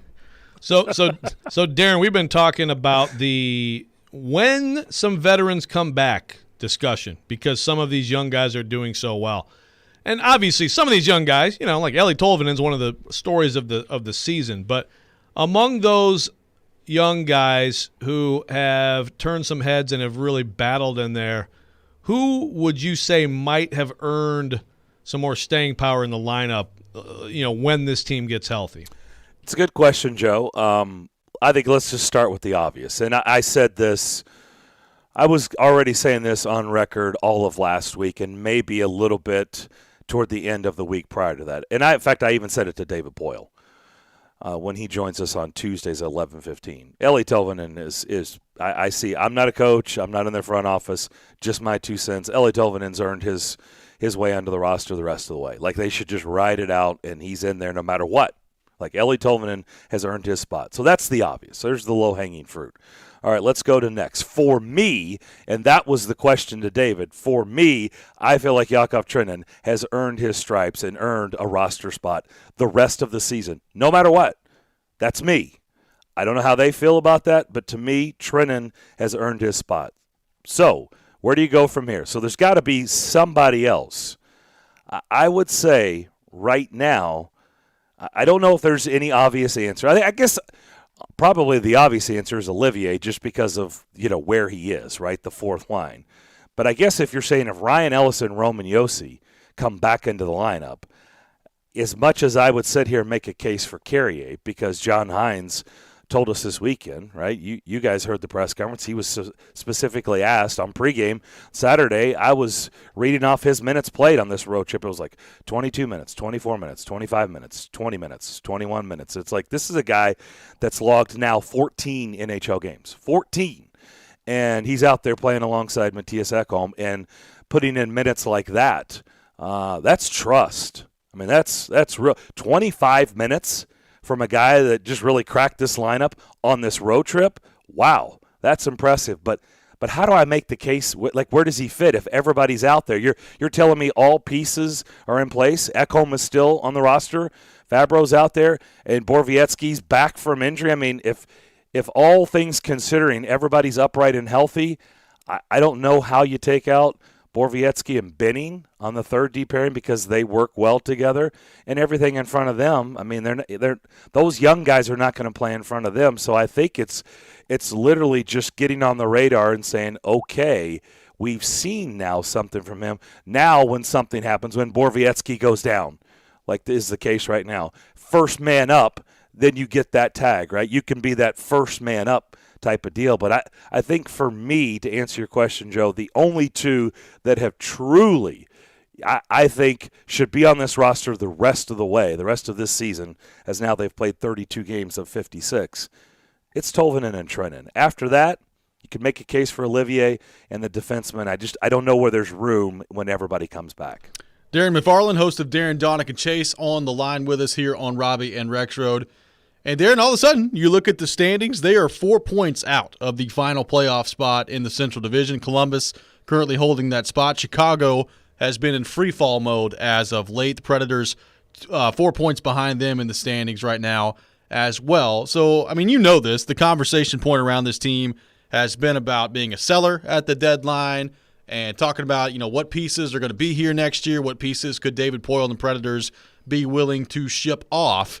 As you look at what the Predators have done and the position that they're now in, only 4 points out of a playoff spot, do you think that maybe the mindset changes if you're David Poile and the decision makers with the Nashville Predators as you look ahead at what to do at the deadline here? I don't know if this is a popular answer or not. I have no idea what's going through the minds of the fan base, right? I mean, we see stuff on Twitter. It's a mixed bag. Some are blow it up and start over. Some have changed their mind, and wait a minute, you can get that fourth spot. To me, I don't change anything. I don't change the approach of the mindset of whatever they were discussing a week ago, 2 weeks ago, 3 weeks ago, whatever they've been discussing in the month of March. To me, this run right here, this successful road trip, and being just 4 points out from the fourth spot, I don't change anything. If anything, I view it as a positive. It's encouragement. Okay, everybody's wanted to see the young guys. We've been watching the young guys. How do they look? How does everybody feel about the young guys? Well, if you feel good, then why would that change your mindset? Remember, some of these young guys, we're not talking about 18, 19-year-old babies. Yep. Right? These guys are basically 23 and 24 years old. I mean, all these guys. Olivier, Davies, Pitlick, Carrier, right? It's kind of like Austin Watson when he became a rookie, right? He wasn't 18 or 19 years old. He was a former first-round pick and didn't crack the lineup till what, Robby, 23 years old? Yeah. I mean, so those guys, to me, it's like you have to find out, are they good enough or are they not? Because at what point do you have to say, you're not sitting there with a 26-year-old still going, hey, I'll tell you what, one more year of Milwaukee, or in this case, Chicago. I'll tell you what, maybe they'll be ready. You can't, at some point you have to find out, can they cut it at this level or not? And they're getting that chance to do that right now, and then they've got the film. They're around them on a daily basis, and they can get back in a room and talk about it. So for me, nothing changes, Robby. I think whatever they were discussing 2 weeks ago, and, even if they beat Detroit Tuesday and Thursday, and all of a sudden they're 1 point out of the fourth spot, to me, whatever your plan was 2 weeks ago, before this franchise-long road trip, should still be the plan today. How's that bracket looking? Well, I'm currently in third place, Joe. Thanks for asking. But nice. I had Illinois winning it all. In ours here? Third place? Yeah, I think I did the same thing. Yeah. The one that I do, yeah. So I'm in third place, but I've got Illinois, so it's toast. I've got Illinois too. By the way, are you surprised? Like in there's 50 people, whatever. I thought I was going out. I don't want to say going out on a limb because they're a 1 seed, but I was trying. I know people are going to take Gonzaga. There'll be some Baylor, but I thought, I'm going to try to be Ohio State. I thought maybe I want to be a little different. I don't think a ton of people are going to take Illinois. Boy, was I wrong. A ton of people took Illinois. So I thought I was trying to be a little bit different. It's not edgy or crazy, but I didn't think people would go with Illinois, but at least in my bracket, they did. They're imprinted on your mind. Whoever wins the Big Ten championship game, because it's right into selections show, right? Yeah. Maybe that's part of it. I think they're a special team, but my goodness, maybe it's Loyola. That's a special team. Hey, Loyola defensively. I think we overlooked them defensively. They are just nasty. They are very good. I think when you look at some of the categories, they're tops in the country defensively. They are very, very good, but still. I love the story. I picked Loyola to win the first round, but, I love Sister Jean, but I didn't think they were going to beat Illinois. Kudos to Illinois. Never led. My national champion never led the game in the second round. What a pick. Yay me. You're far from alone, my friend. You are. Darren What McFarland. a pick. By the way, Joe, the Big Ten. Are you kidding me? Yeah. What was that? Yeah, it's bad. And the Pac-12 apparently is amazing. Yeah, just the best basketball conference on the Who planet. knows? Darren McFarland, host of Darren Donica Chase, also handles the Nashville Predators pre- and post-game duties for the Nashville Predators Radio Network, has been our guest here on Robby and Rexrode. Darren, great stuff, man. Appreciate you taking time to join us. Thank you, guys. Have a great rest of your show. Absolutely. Well, stay tuned to Darren McFarland with Darren Donica Chase coming up at 10 o'clock as well. So lots to get to on that front. They'll have you covered from 10 to 2 today here on ESPN 102.5 The Game. And speaking of the Nashville Predators, 102.5 The Game and T-Mobile have teamed up to help you continue the tradition with a hockey home gating party. And it's time to text into the game line at 615-737-1025 for your chance to win the T-Mobile Hockey Home Gate. You can watch a weekend Preds game with a Dos Equis prize pack, which includes a case of beer, dessert from Nothing But Cakes, a T-Mobile prize pack, and food provided by 312 Pizza Company in Germantown. Just text the word Smashville to 615-737-1025. That's Smashville to 615-737-1025 now to enter. The winner will be contacted on Thursday, and you must be 21 or older to enter. So make sure you get on our text line right now, driven by Wilson County Hyundai.com. When we come back, we'll dive back into the NCAA tournament and react to a crazy weekend in the world of sports. That's next. This is Robby and Rexroad here on ESPN 102.5 The Game.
to 6.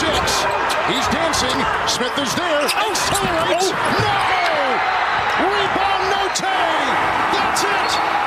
Arkansas is going to the Sweet 16. He's trying to hunt down that 3. This is for the tie. It rims out. Florida chasing it down. Lewis for the tie. That's not there. Oral Roberts, the 15 seed. The upset makers are history makers. And Oral Roberts is in the Sweet 16. What a tournament it's been so far in the NCAA tournament this year. Your bracket's officially busted. Let's be real here. Hey, let's also be real here. Okay. Did we hear that call? That's called friend of the show, Lisa Byington. It is. I don't know if you guys noticed or watched a lot of the games that she and Steve Smith called, but she was freaking awesome. Fantastic. Absolutely. So Had her on the show last not week. surprised at all, but like it's still kind of nerve-wracking. I was watching those games. It's like a friend, and you want, and there's a lot of scrutiny, Sure. and it's the first woman to do play-by-play and all this stuff. My God, she's so dang good. She was fantastic. And how about the call there of Oral Roberts making some noise in the NCAA tournament, going to the Sweet 16? How about him? There it is. Finally got a mute. There's the mute. I'm all flustered, all excited about Byington. Yeah, Oral Roberts. So Porth had the very good factoid earlier on the show about this being the second 15 ever to get this far. Ryan Porth's got a lot of factoids. There's been, how many 15s have beaten the 2? We know Middle Tennessee beat Michigan State as one of them. The first one, I remember very vividly, in the late 80s, maybe 90, Okay. and it was an aging Jim Boeheim in Syracuse losing to Richmond, the Richmond Spiders. I lived in Aging Richmond. Jim Boeheim? Yeah. He's getting up there a little bit, but still a good coach in 1990. That was the first 15 over 2, the Richmond Spiders over Syracuse. Yeah. I think there's only been like 6 or 7. Now there's 2 15s that have gotten this far. And another factoid to share that I've talked about earlier on the show, and this is a follow too for everybody. If you love the NCAA tournament, you must follow David Warlock at David Warlock. He's the NCAA Director of Media Coordination and Stats. He's been doing this a long time. So here's this factoid, which, again, this is sort of subjective how you define an upset, but his tweet is, we define an upset as a team seeded 5 spots or lower than the opponent. And there have been 11 games like that where a team 5 seed spots or lower has beat the higher seed. That's a record. That's 11 is the record for an entire tournament, and we're there with half the second round to go. What has been the most surprising part of this so far to you? You're a trained college basketball eye. People have been giving you too much scrutiny for your lack of foresight in the UCLA Michigan State over-under, but you're a trained basketball professional here on the program. What has been the most surprising part of this tournament so far? Has it been Loyola Chicago? Has it been Oral Roberts advancing to the Sweet 16? Abilene Christian taking down Texas? I mean, the good news is we've got a lot to choose from so far in this NCAA tournament, and we may not be done. More action taking place today as well. Yeah, I think you hit on the 3. It's got to be one of those 3 things, right? I didn't even mention Oregon State or Syracuse. Well, I had Syracuse in my Sweet 16, so I'm Yep. not surprised at all by that. But listen, here's another. Again, I deserve all the crap I get for being wrong about a lot of stuff in this tournament. But I had Syracuse in my Sweet 16 because that stupid zone will work so often for them in this thing on the short term. And plus, Buddy Buckets get some buckets. But all the other things you mentioned, yeah, I didn't see any of that coming. Certainly, I had Illinois winning the championship, so I think I got to go there. But then again, man, Oral Roberts. Ohio?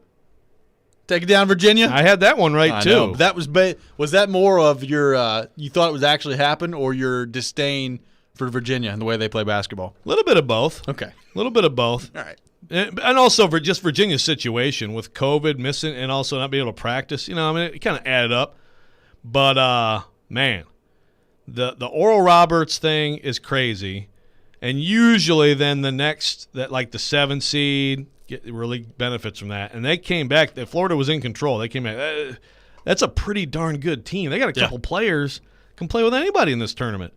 And certainly the third one that you mentioned, well, Oregon State would be the fourth one, but What's the third one you mentioned? Also, incredible story. Oral Roberts, Loyola Chicago. No, I thought there was something Abilene else. Christian. Abilene Yes, Christian. thank you. Who can forget Abilene Christian? Well, that's insane. There's been so many of them. I mean, that's insane. Abilene Christian beating Texas. First of all, I mean, I'm trying to equate that like within the state of Texas, which is a big state. But I'm like, what would that be like? Like at the Vols, there's really nobody who would qualify for the NCAA tournament who would beat the Vols. That would be that shocking. Like if Lipscomb or Belmont beat the Vols, it wouldn't be like, it wouldn't be like this. UT Martin. Yeah, I guess. UT Chattanooga. Trevecca. No, not like ETSU or Chattanooga or anything. But they can't beat in the tournament. I'm saying, Abilene Christian beating Texas is like just like Michigan will never not hear about App State forever. Yes. They will always hear about Appalachian State. In fact, this bracket comes out and everybody's like, you didn't put App State with Michigan? Yeah. Really? Texas will never stop hearing about Abilene Christian now. And, boy, Shaka Smart, that could be interesting. We've talked a lot about the former Texas coach and fair criticisms of Rick Barnes, but, boy, Shaka Smart, man, you can't afford that one. Because this was kind of like their breakout year. Yeah. And – I mean, I saw people that had Texas on their brackets winning this thing, certainly in the Final Four. So, I don't know. Now that you think about it, that might be as shocking. But still, Oral Roberts winning 2 games. It's pretty good. Because look, Illinois, Loyola is legit team. We've known that all year. And I do think they were undefeated. I really do. And I think Illinois got screwed with that bracket. Loyola can go win this tournament. I believe that right now. Do you feel like the lack of a sample size compared to most college basketball seasons prompted teams to be underseeded or overseeded? Like, I look at Clemson as a 7 seed and then Loyola as an 8 seed and was like, how? How did they put Clemson at 7 and Loyola at 8? Yeah, well, and the thing is that Clemson got some huge wins early, and they really were bad a lot of the year, but that resume is still really strong. But I agree, and that's where you get the subjectivity of eyeball test, how you're playing lately, what's your numbers, and you can make the case that Loyola was close, but I still think that's at least like a 5 or 6 seed. I think you're dead on right.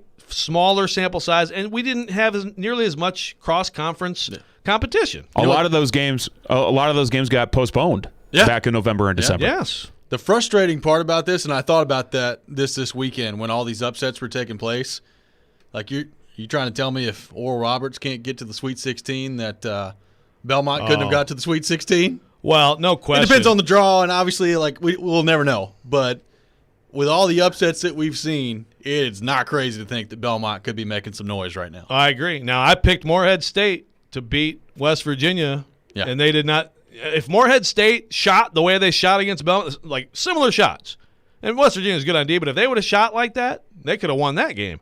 And, yes, I was thinking about that, especially during the Ohio game, because Jason Preston is such a fun player. And one of the best things about this tournament is the players from those mid-majors that no one ever watches all year. And they're like, dude, that guy's a pro, right?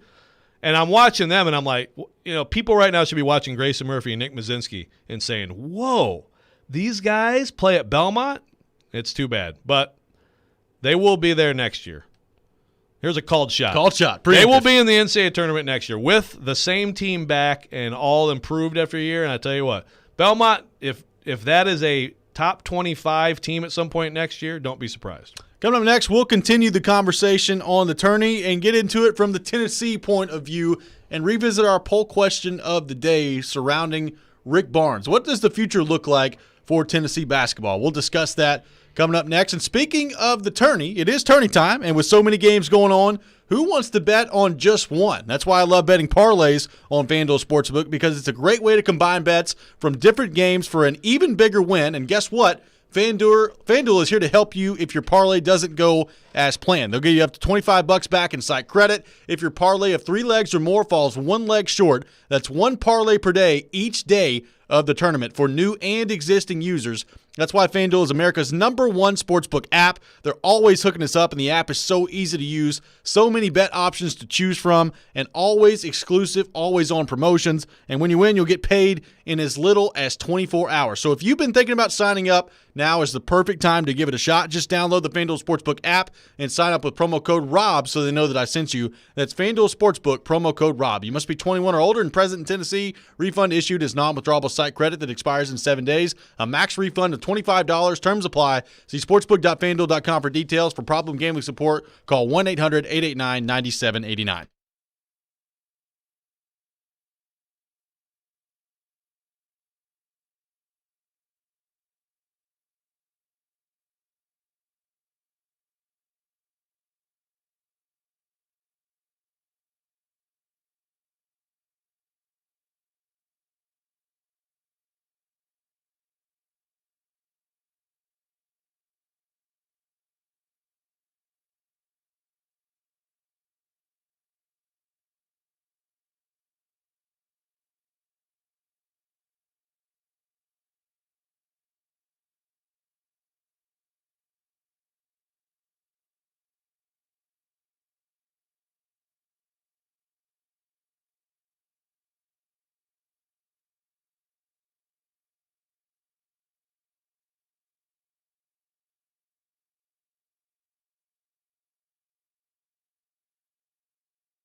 Preds fans, join 102.5 The Game on Wednesday from 6 to 7 p.m. for Smashville Live. Smashville Live airs every Wednesday on 102.5 The Game during the Preds season and will feature Preds players, former players, and other special guests. You can also watch the show online via 102.5 The Game's Twitch, Twitter, Facebook, YouTube, and thegamenashville.com. Smashville Live brought to you by New Amsterdam Vodka, Spring Hill Heating and Cooling, and Red Spirits and Wine in Bellevue. To view or listen to past shows, go to thegamenashville.com/Smashville Live. Welcome back in, Robby and Rexroad here on ESPN 102.5 The Game and streaming live on Periscope, on YouTube, and on Twitch as well, discussing the Tennessee Vols, a tough loss for the Vols, 70-56 on Friday against Oregon State in a game that was nowhere near as close as the final score would indicate. They got dominated from start to finish in that game by Oregon State, and now Oregon State, as you said in the last segment, has advanced all the way to the Sweet 16. They defeat Oklahoma State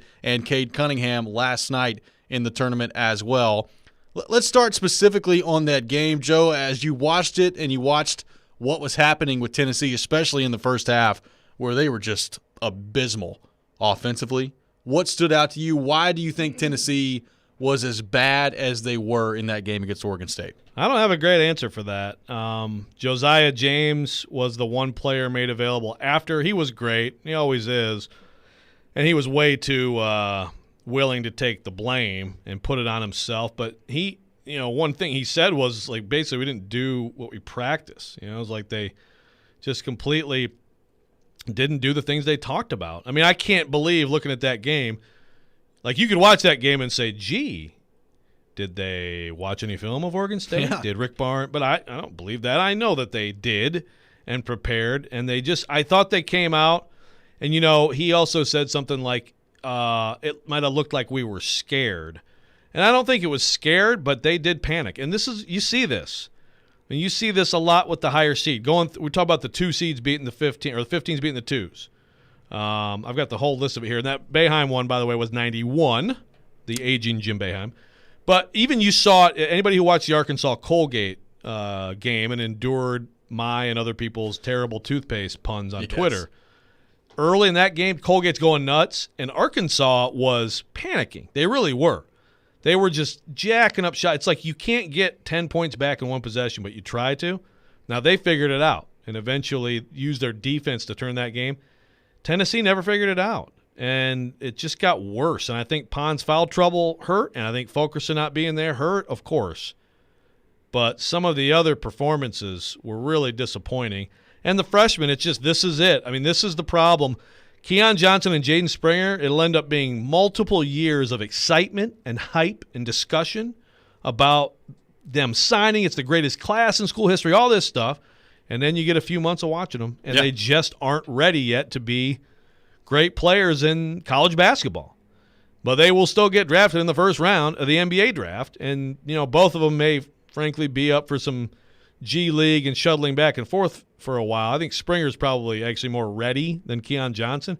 I think Keon Johnson has a higher ceiling, but this is the whole thing. Look, hey, there's another team out there in the SEC with a bunch of really talented one-and-dones that are going to get drafted that didn't even come close to the NCAA tournament this year. So now usually that's not the problem for Kentucky, but still, this is the hard part about recruiting like that. I'm not saying you don't, but when your best 2 offensive options are freshmen who are trying to figure it out, you need other veterans who will step in and play well, and Tennessee just didn't get that. They didn't, and now Rick Barnes moves to one Sweet 16 appearance since 2008. So yet another disappointing tournament run for Tennessee and Rick Barnes, and this continues to add to the conversation and the stigma around Rick Barnes that he cannot get it done when it matters the most in NCAA tournament time. And with that in mind, let's introduce our poll question of the day and revisit it at 1025 The Game on Twitter. Says, today's question is, if it were up to you, after 6 years of Rick Barnes as your head coach, would you opt for 6 more years of Rick Barnes' results or try to roll the dice on another coach? 280 votes are in. 67% say you stay with Rick Barnes. 33% say that you roll the dice, try to find another coach. Maybe go the Nate Oates route that Alabama has gone that's obviously paying off for them really well right now. Joe, what's your reaction to this poll question? 67% of Tennessee fans say, hey, I will take another 6 years of Rick Barnes, knowing what this program has been in the past. And that's the right way to approach the question. The question is not, should he be fired now? Right. That's ridiculous. Which he's not going to be. No one is saying, I don't think anyone reasonable at all is saying Rick Barnes should be on the hot seat, should be fired, anything like that. No. But it's a long-term thing. Are you happy with another long stretch of this, or do you think at this point, because sometimes you do have coaches who get a program to a certain level, and then you try to take it to the next level. You could look at it that way and try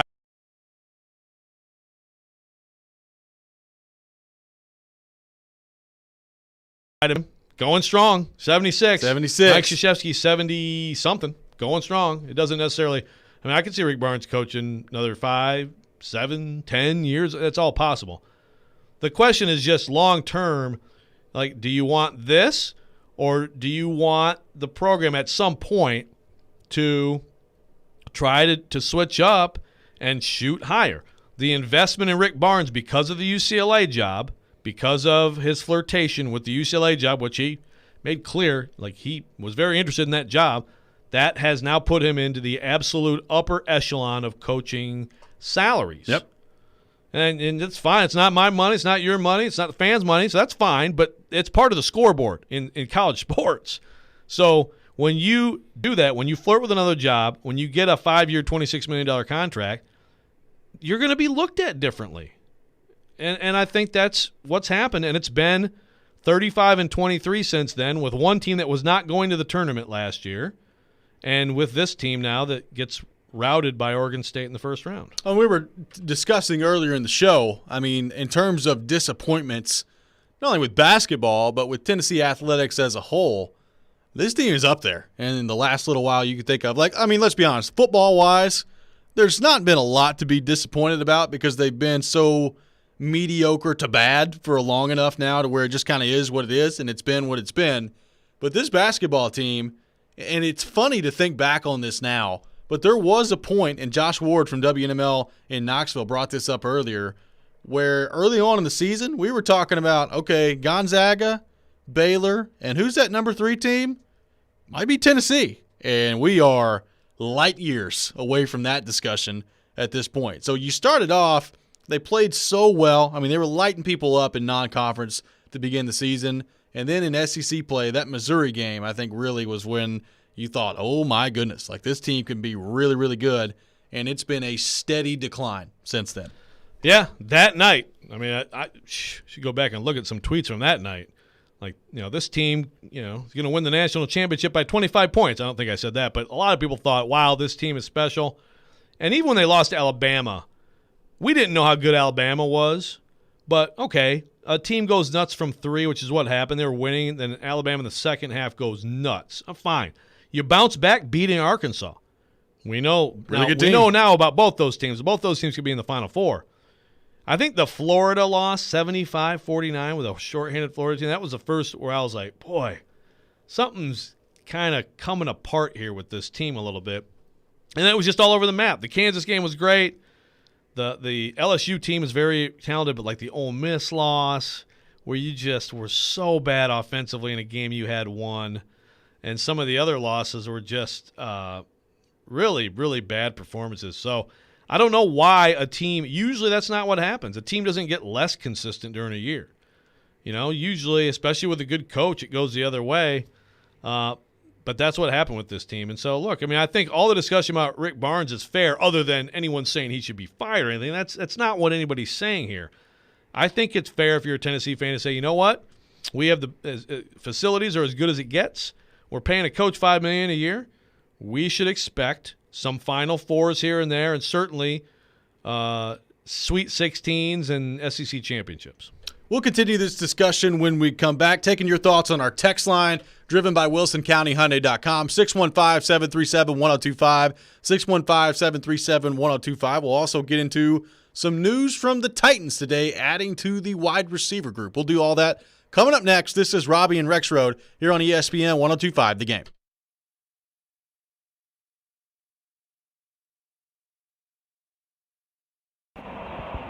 Hey, good morning, everybody. My voice is still recovering from last night's exciting Predators win. Ready to rock and roll on Darren, Donick, and Chase today from 10 a.m. to 2 p.m. We've got a great show.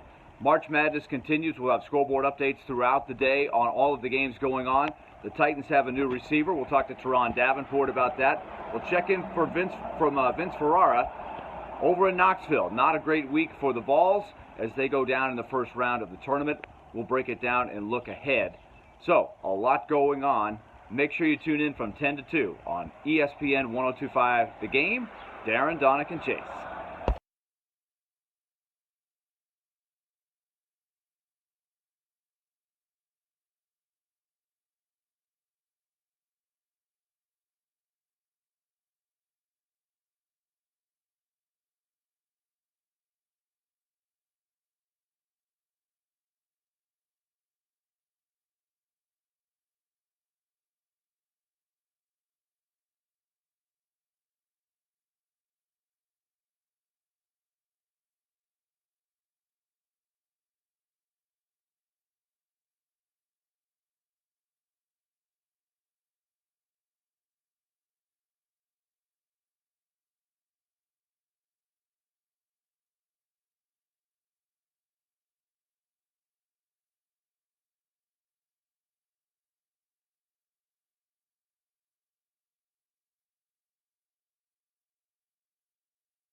It's time to save cash fast. It's the 102.5 The Game Deal of the Week from Grain and Berry in Hillsboro Village. Go to thegamenashville.com right now to get half off of a $20 gift card. Grain and Berry is a superfood cafe serving everything from acai bowls. Look at that. How about that pronunciation right there? That was pretty good. Acai bowls and fresh pressed juices to flatbreads and quesadillas. Ooh. Sign me up. And hearty avocado toast and international coffees. Everything is made to order and free of additives. It's the perfect place for health-conscious, vegetarian, vegan, and dietary restricted patrons to eat. Get half off of gift card while they last at thegamenashville.com. I'm sorry, I wasn't reacting correct. I pinched my hand with my right here. What? Yeah, like right in here. See? Rexrode hurting himself live on the camera. On the video? On Twitch, on Periscope, and on YouTube as well. Did you just do that? Yeah, you can't have nice things. Oh, I'm going to have to go back on video and find that. Please do. Yeah. Did you react to ow? Oh, yeah. It's on there. Yeah. This is going to be beautiful. Oh, yeah. It's on there. There's no question now I wish I would have hammed it up a little bit more. Writhing in pain. I should have gone like soccer flop, That's right. Sorry, soccer. Let's go to the text line, driven by WilsonCountyHyundai.com. Chris in Nashville text in, talking about the Tennessee Vols and the discussion we're having on Rick Barnes. Quote, Chris says, Rick Barnes' biggest problem is that he's not Bruce Pearl. What do you think of that, Joe Rexrode? Yeah. See, the Bruce Pearl thing comes up with Rick Barnes, and I immediately throw that shot into the third row. Thank you. Thank you. Sorry, my hand hurts. I can't think of words anymore. Yes. My hand hurts. So let me quote myself, okay? Okay. I knew this was going to come up, so I preemptively put it in my column, anybody who loves Bruce Pearl, who's like a Tennessee fan, and I've heard it many times, who talks about, the cookout, whatever. Again, this is like if you're an Al Capone fan. Yes. And you're like, yeah, tax evasion. Come on. Bruce Pearl's under FBI investigation. I mean, come on, man. You should be way more proud to have Rick Barnes as your head coach of Tennessee than Bruce Pearl. And we've talked about cheating before. There's a lot of cheating, okay? But if you get caught, if you're as sloppy and reckless as apparently Bruce Pearl is, and believe me, Bruce Pearl, you can go back, the Big Ten legend of Bruce Pearl as an assistant in Iowa and on through the years. You're talking about the late 80s. Apparently he wasn't very popular. Well, a lot of coaches, because Bruce Pearl, don't have time to tell the whole story, but he blew the whistle on Illinois in the recruitment of Deion Thomas, who Iowa was very much recruiting as well. And so he kind of turned state's evidence on another coaching staff, and they're like, dude, because we outbid you? So this is why the coaching community does not love Bruce Pearl, or at least a lot of them. But look, Bruce Pearl did really good things at Tennessee. He's a very good basketball coach. He's thumped Rick Barnes a bunch of times, so I get it. Tennessee fans don't like seeing that, and they constantly bring it up. You would much rather have Rick Barnes as your coach than Bruce Pearl. Please understand that. I want to ask you the same question that I asked Josh Ward from WNML in Knoxville earlier in the show, and that is, obviously, there needs to be some adjustments made to Tennessee and the way they handle things moving forward with their roster.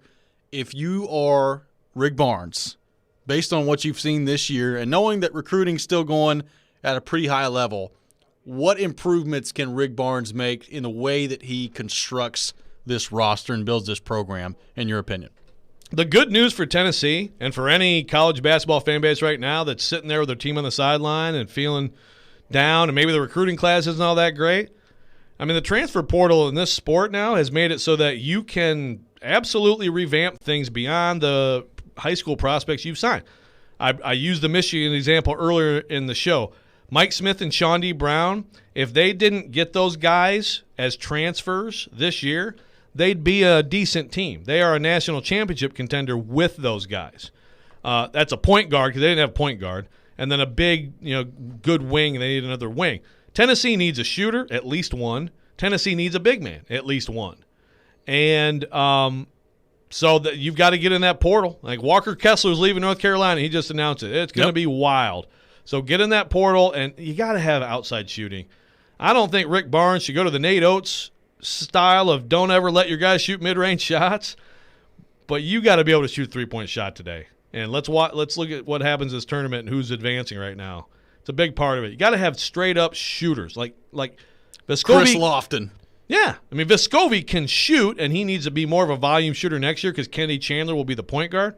But you got to have more than that, and you got to have I mean, you've blown a lot of recruiting capital on bigs who can't play, and DJ Burns would be nice on this roster right now for Winthrop. Big physical kid with some skill. I knew when he left after watching him practice some. I knew when he left that's a loss. That guy was going to play, but he left. Let's go to our 1025 The Game phone line, driven by WilsonCountyHyundai.com, and welcome in David from Portland who wants to weigh in. David, thanks for calling in to Robby and Rexroad. You got it. Anybody that followed Bruce Pearl at the University of Tennessee knows there was more to that investigation than a cookout. That's all I'll say about that. He's also got back into coaching at Auburn, and he's cheated again. It might have been his assistant coach, but he's the one to blame. So Coach Barnes is doing a good – to me, we need a guy that's deadly from a corner.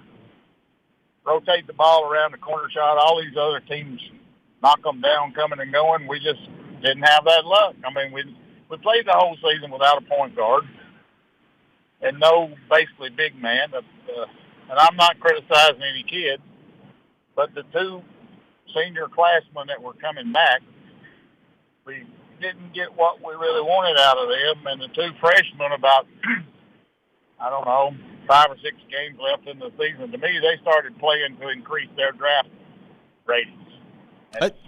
Thanks for the call, David. Yeah, I think the point he brings up about, number one, I mean, it's not like Bruce Pearl's not in trouble right now at Auburn for some of the same stuff that was going on there too. So it's a good point brought up there by David. But number two, and just kind of reinforces what you were talking about, you've got to find some three-point shooters. You've got to find a way to knock down some corner threes. It doesn't need to be Yves Pons, that's for sure. That seemed to be a lot of the three-point taking this year was Yves Pons from the corner. Vescovi will take some threes, he'll make some threes, but they didn't make threes anywhere near consistently enough to compete in the way basketball's played today.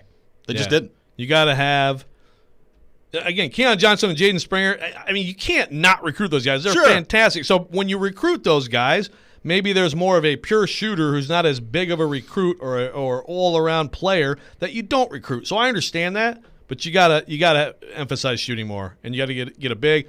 And David's perspective on Bruce Pearl, I wish all Tennessee fans could have that. It's just let it rest, okay? You're better off with Rick Barnes than Bruce Pearl. It was good at the time. And by the way, Bruce Pearl's been to one Final Four, just like Rick Barnes. It was good at the time. Yeah. Served its purpose. They were fun. Watching him sweat through those orange pants was hilarious. And now it's time to move on. I mean, he's good hilarious. Coach. He's a great basketball coach. Look, now Stillman and I had a text battle this weekend, and I'll give Stillman credit. I agree.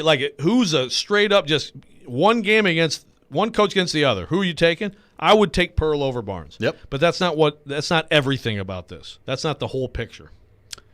Real quickly, the news of the day, the Tennessee Titans adding a wide receiver to the fold. This coming from Terry McCormick from TitanInsider.com, signing former Rams receiver Josh Reynolds, and you've confirmed in the show it's a one-year deal for the Titans as well. So adding to the receiving core, what do you think of the move by the Titans to bring in Josh Reynolds on a one-year deal to add to the receiving mix?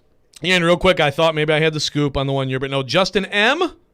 Works for Broadway, had it first, so give him credit. And I think it's a good move. I think you have to have some kind of proven veteran depth. This is a young guy who just had his best season. I think he settles in nicely as your 3/2 because you don't know what the rookie's going to do right away. A.J. Brown didn't come right in and play great, but by the end of that year, you're like, oh, this guy's trending to be pretty good. Not just the one, but a really good one. You need to draft someone like that who can at least come in and contribute and maybe emerge as the 2. But Reynolds, I think you had to get someone there a little bit lower. They weren't going to spend a big amount, as I told you last week. And I kind of got this right. I mean, I kind of guessed Reynolds. You did. You talked about it. Make up for the crappy bracket? Yeah, so everybody just getting all over Rexroad for his predictions. Yeah, come on. A little credit here. Let's quickly go to the text line driven by WilsonCountyHyundai.com. Heidi from Dixon texts in and says, love the show today. Thank you, Heidi. Come on, that's it? That's all she Doesn't said? rip me. No. Doesn't rip me at all? No. Must feel bad about my bracket. Jones, Ricky Barnes. Yeah. Maybe Heidi had a great weekend. What'd you just say? Joe's Rick Barnes. I thought he said Jones. Ricky Maybe Barnes. he did. I don't know. Okay. Did you? Good way to end the there's show. a Ricky Jones Seals. Yes, there is. He played Texas A&M too? He did. Texas A&M receivers all around, baby. A lot of Aggies. You got one Aggies receiver throwing to another Aggies receiver for the Titans next year. That does it for us today. We'll be back 6 a.m. tomorrow. Darren Donick and Chase is coming up next. This is ESPN 102.5 The Game.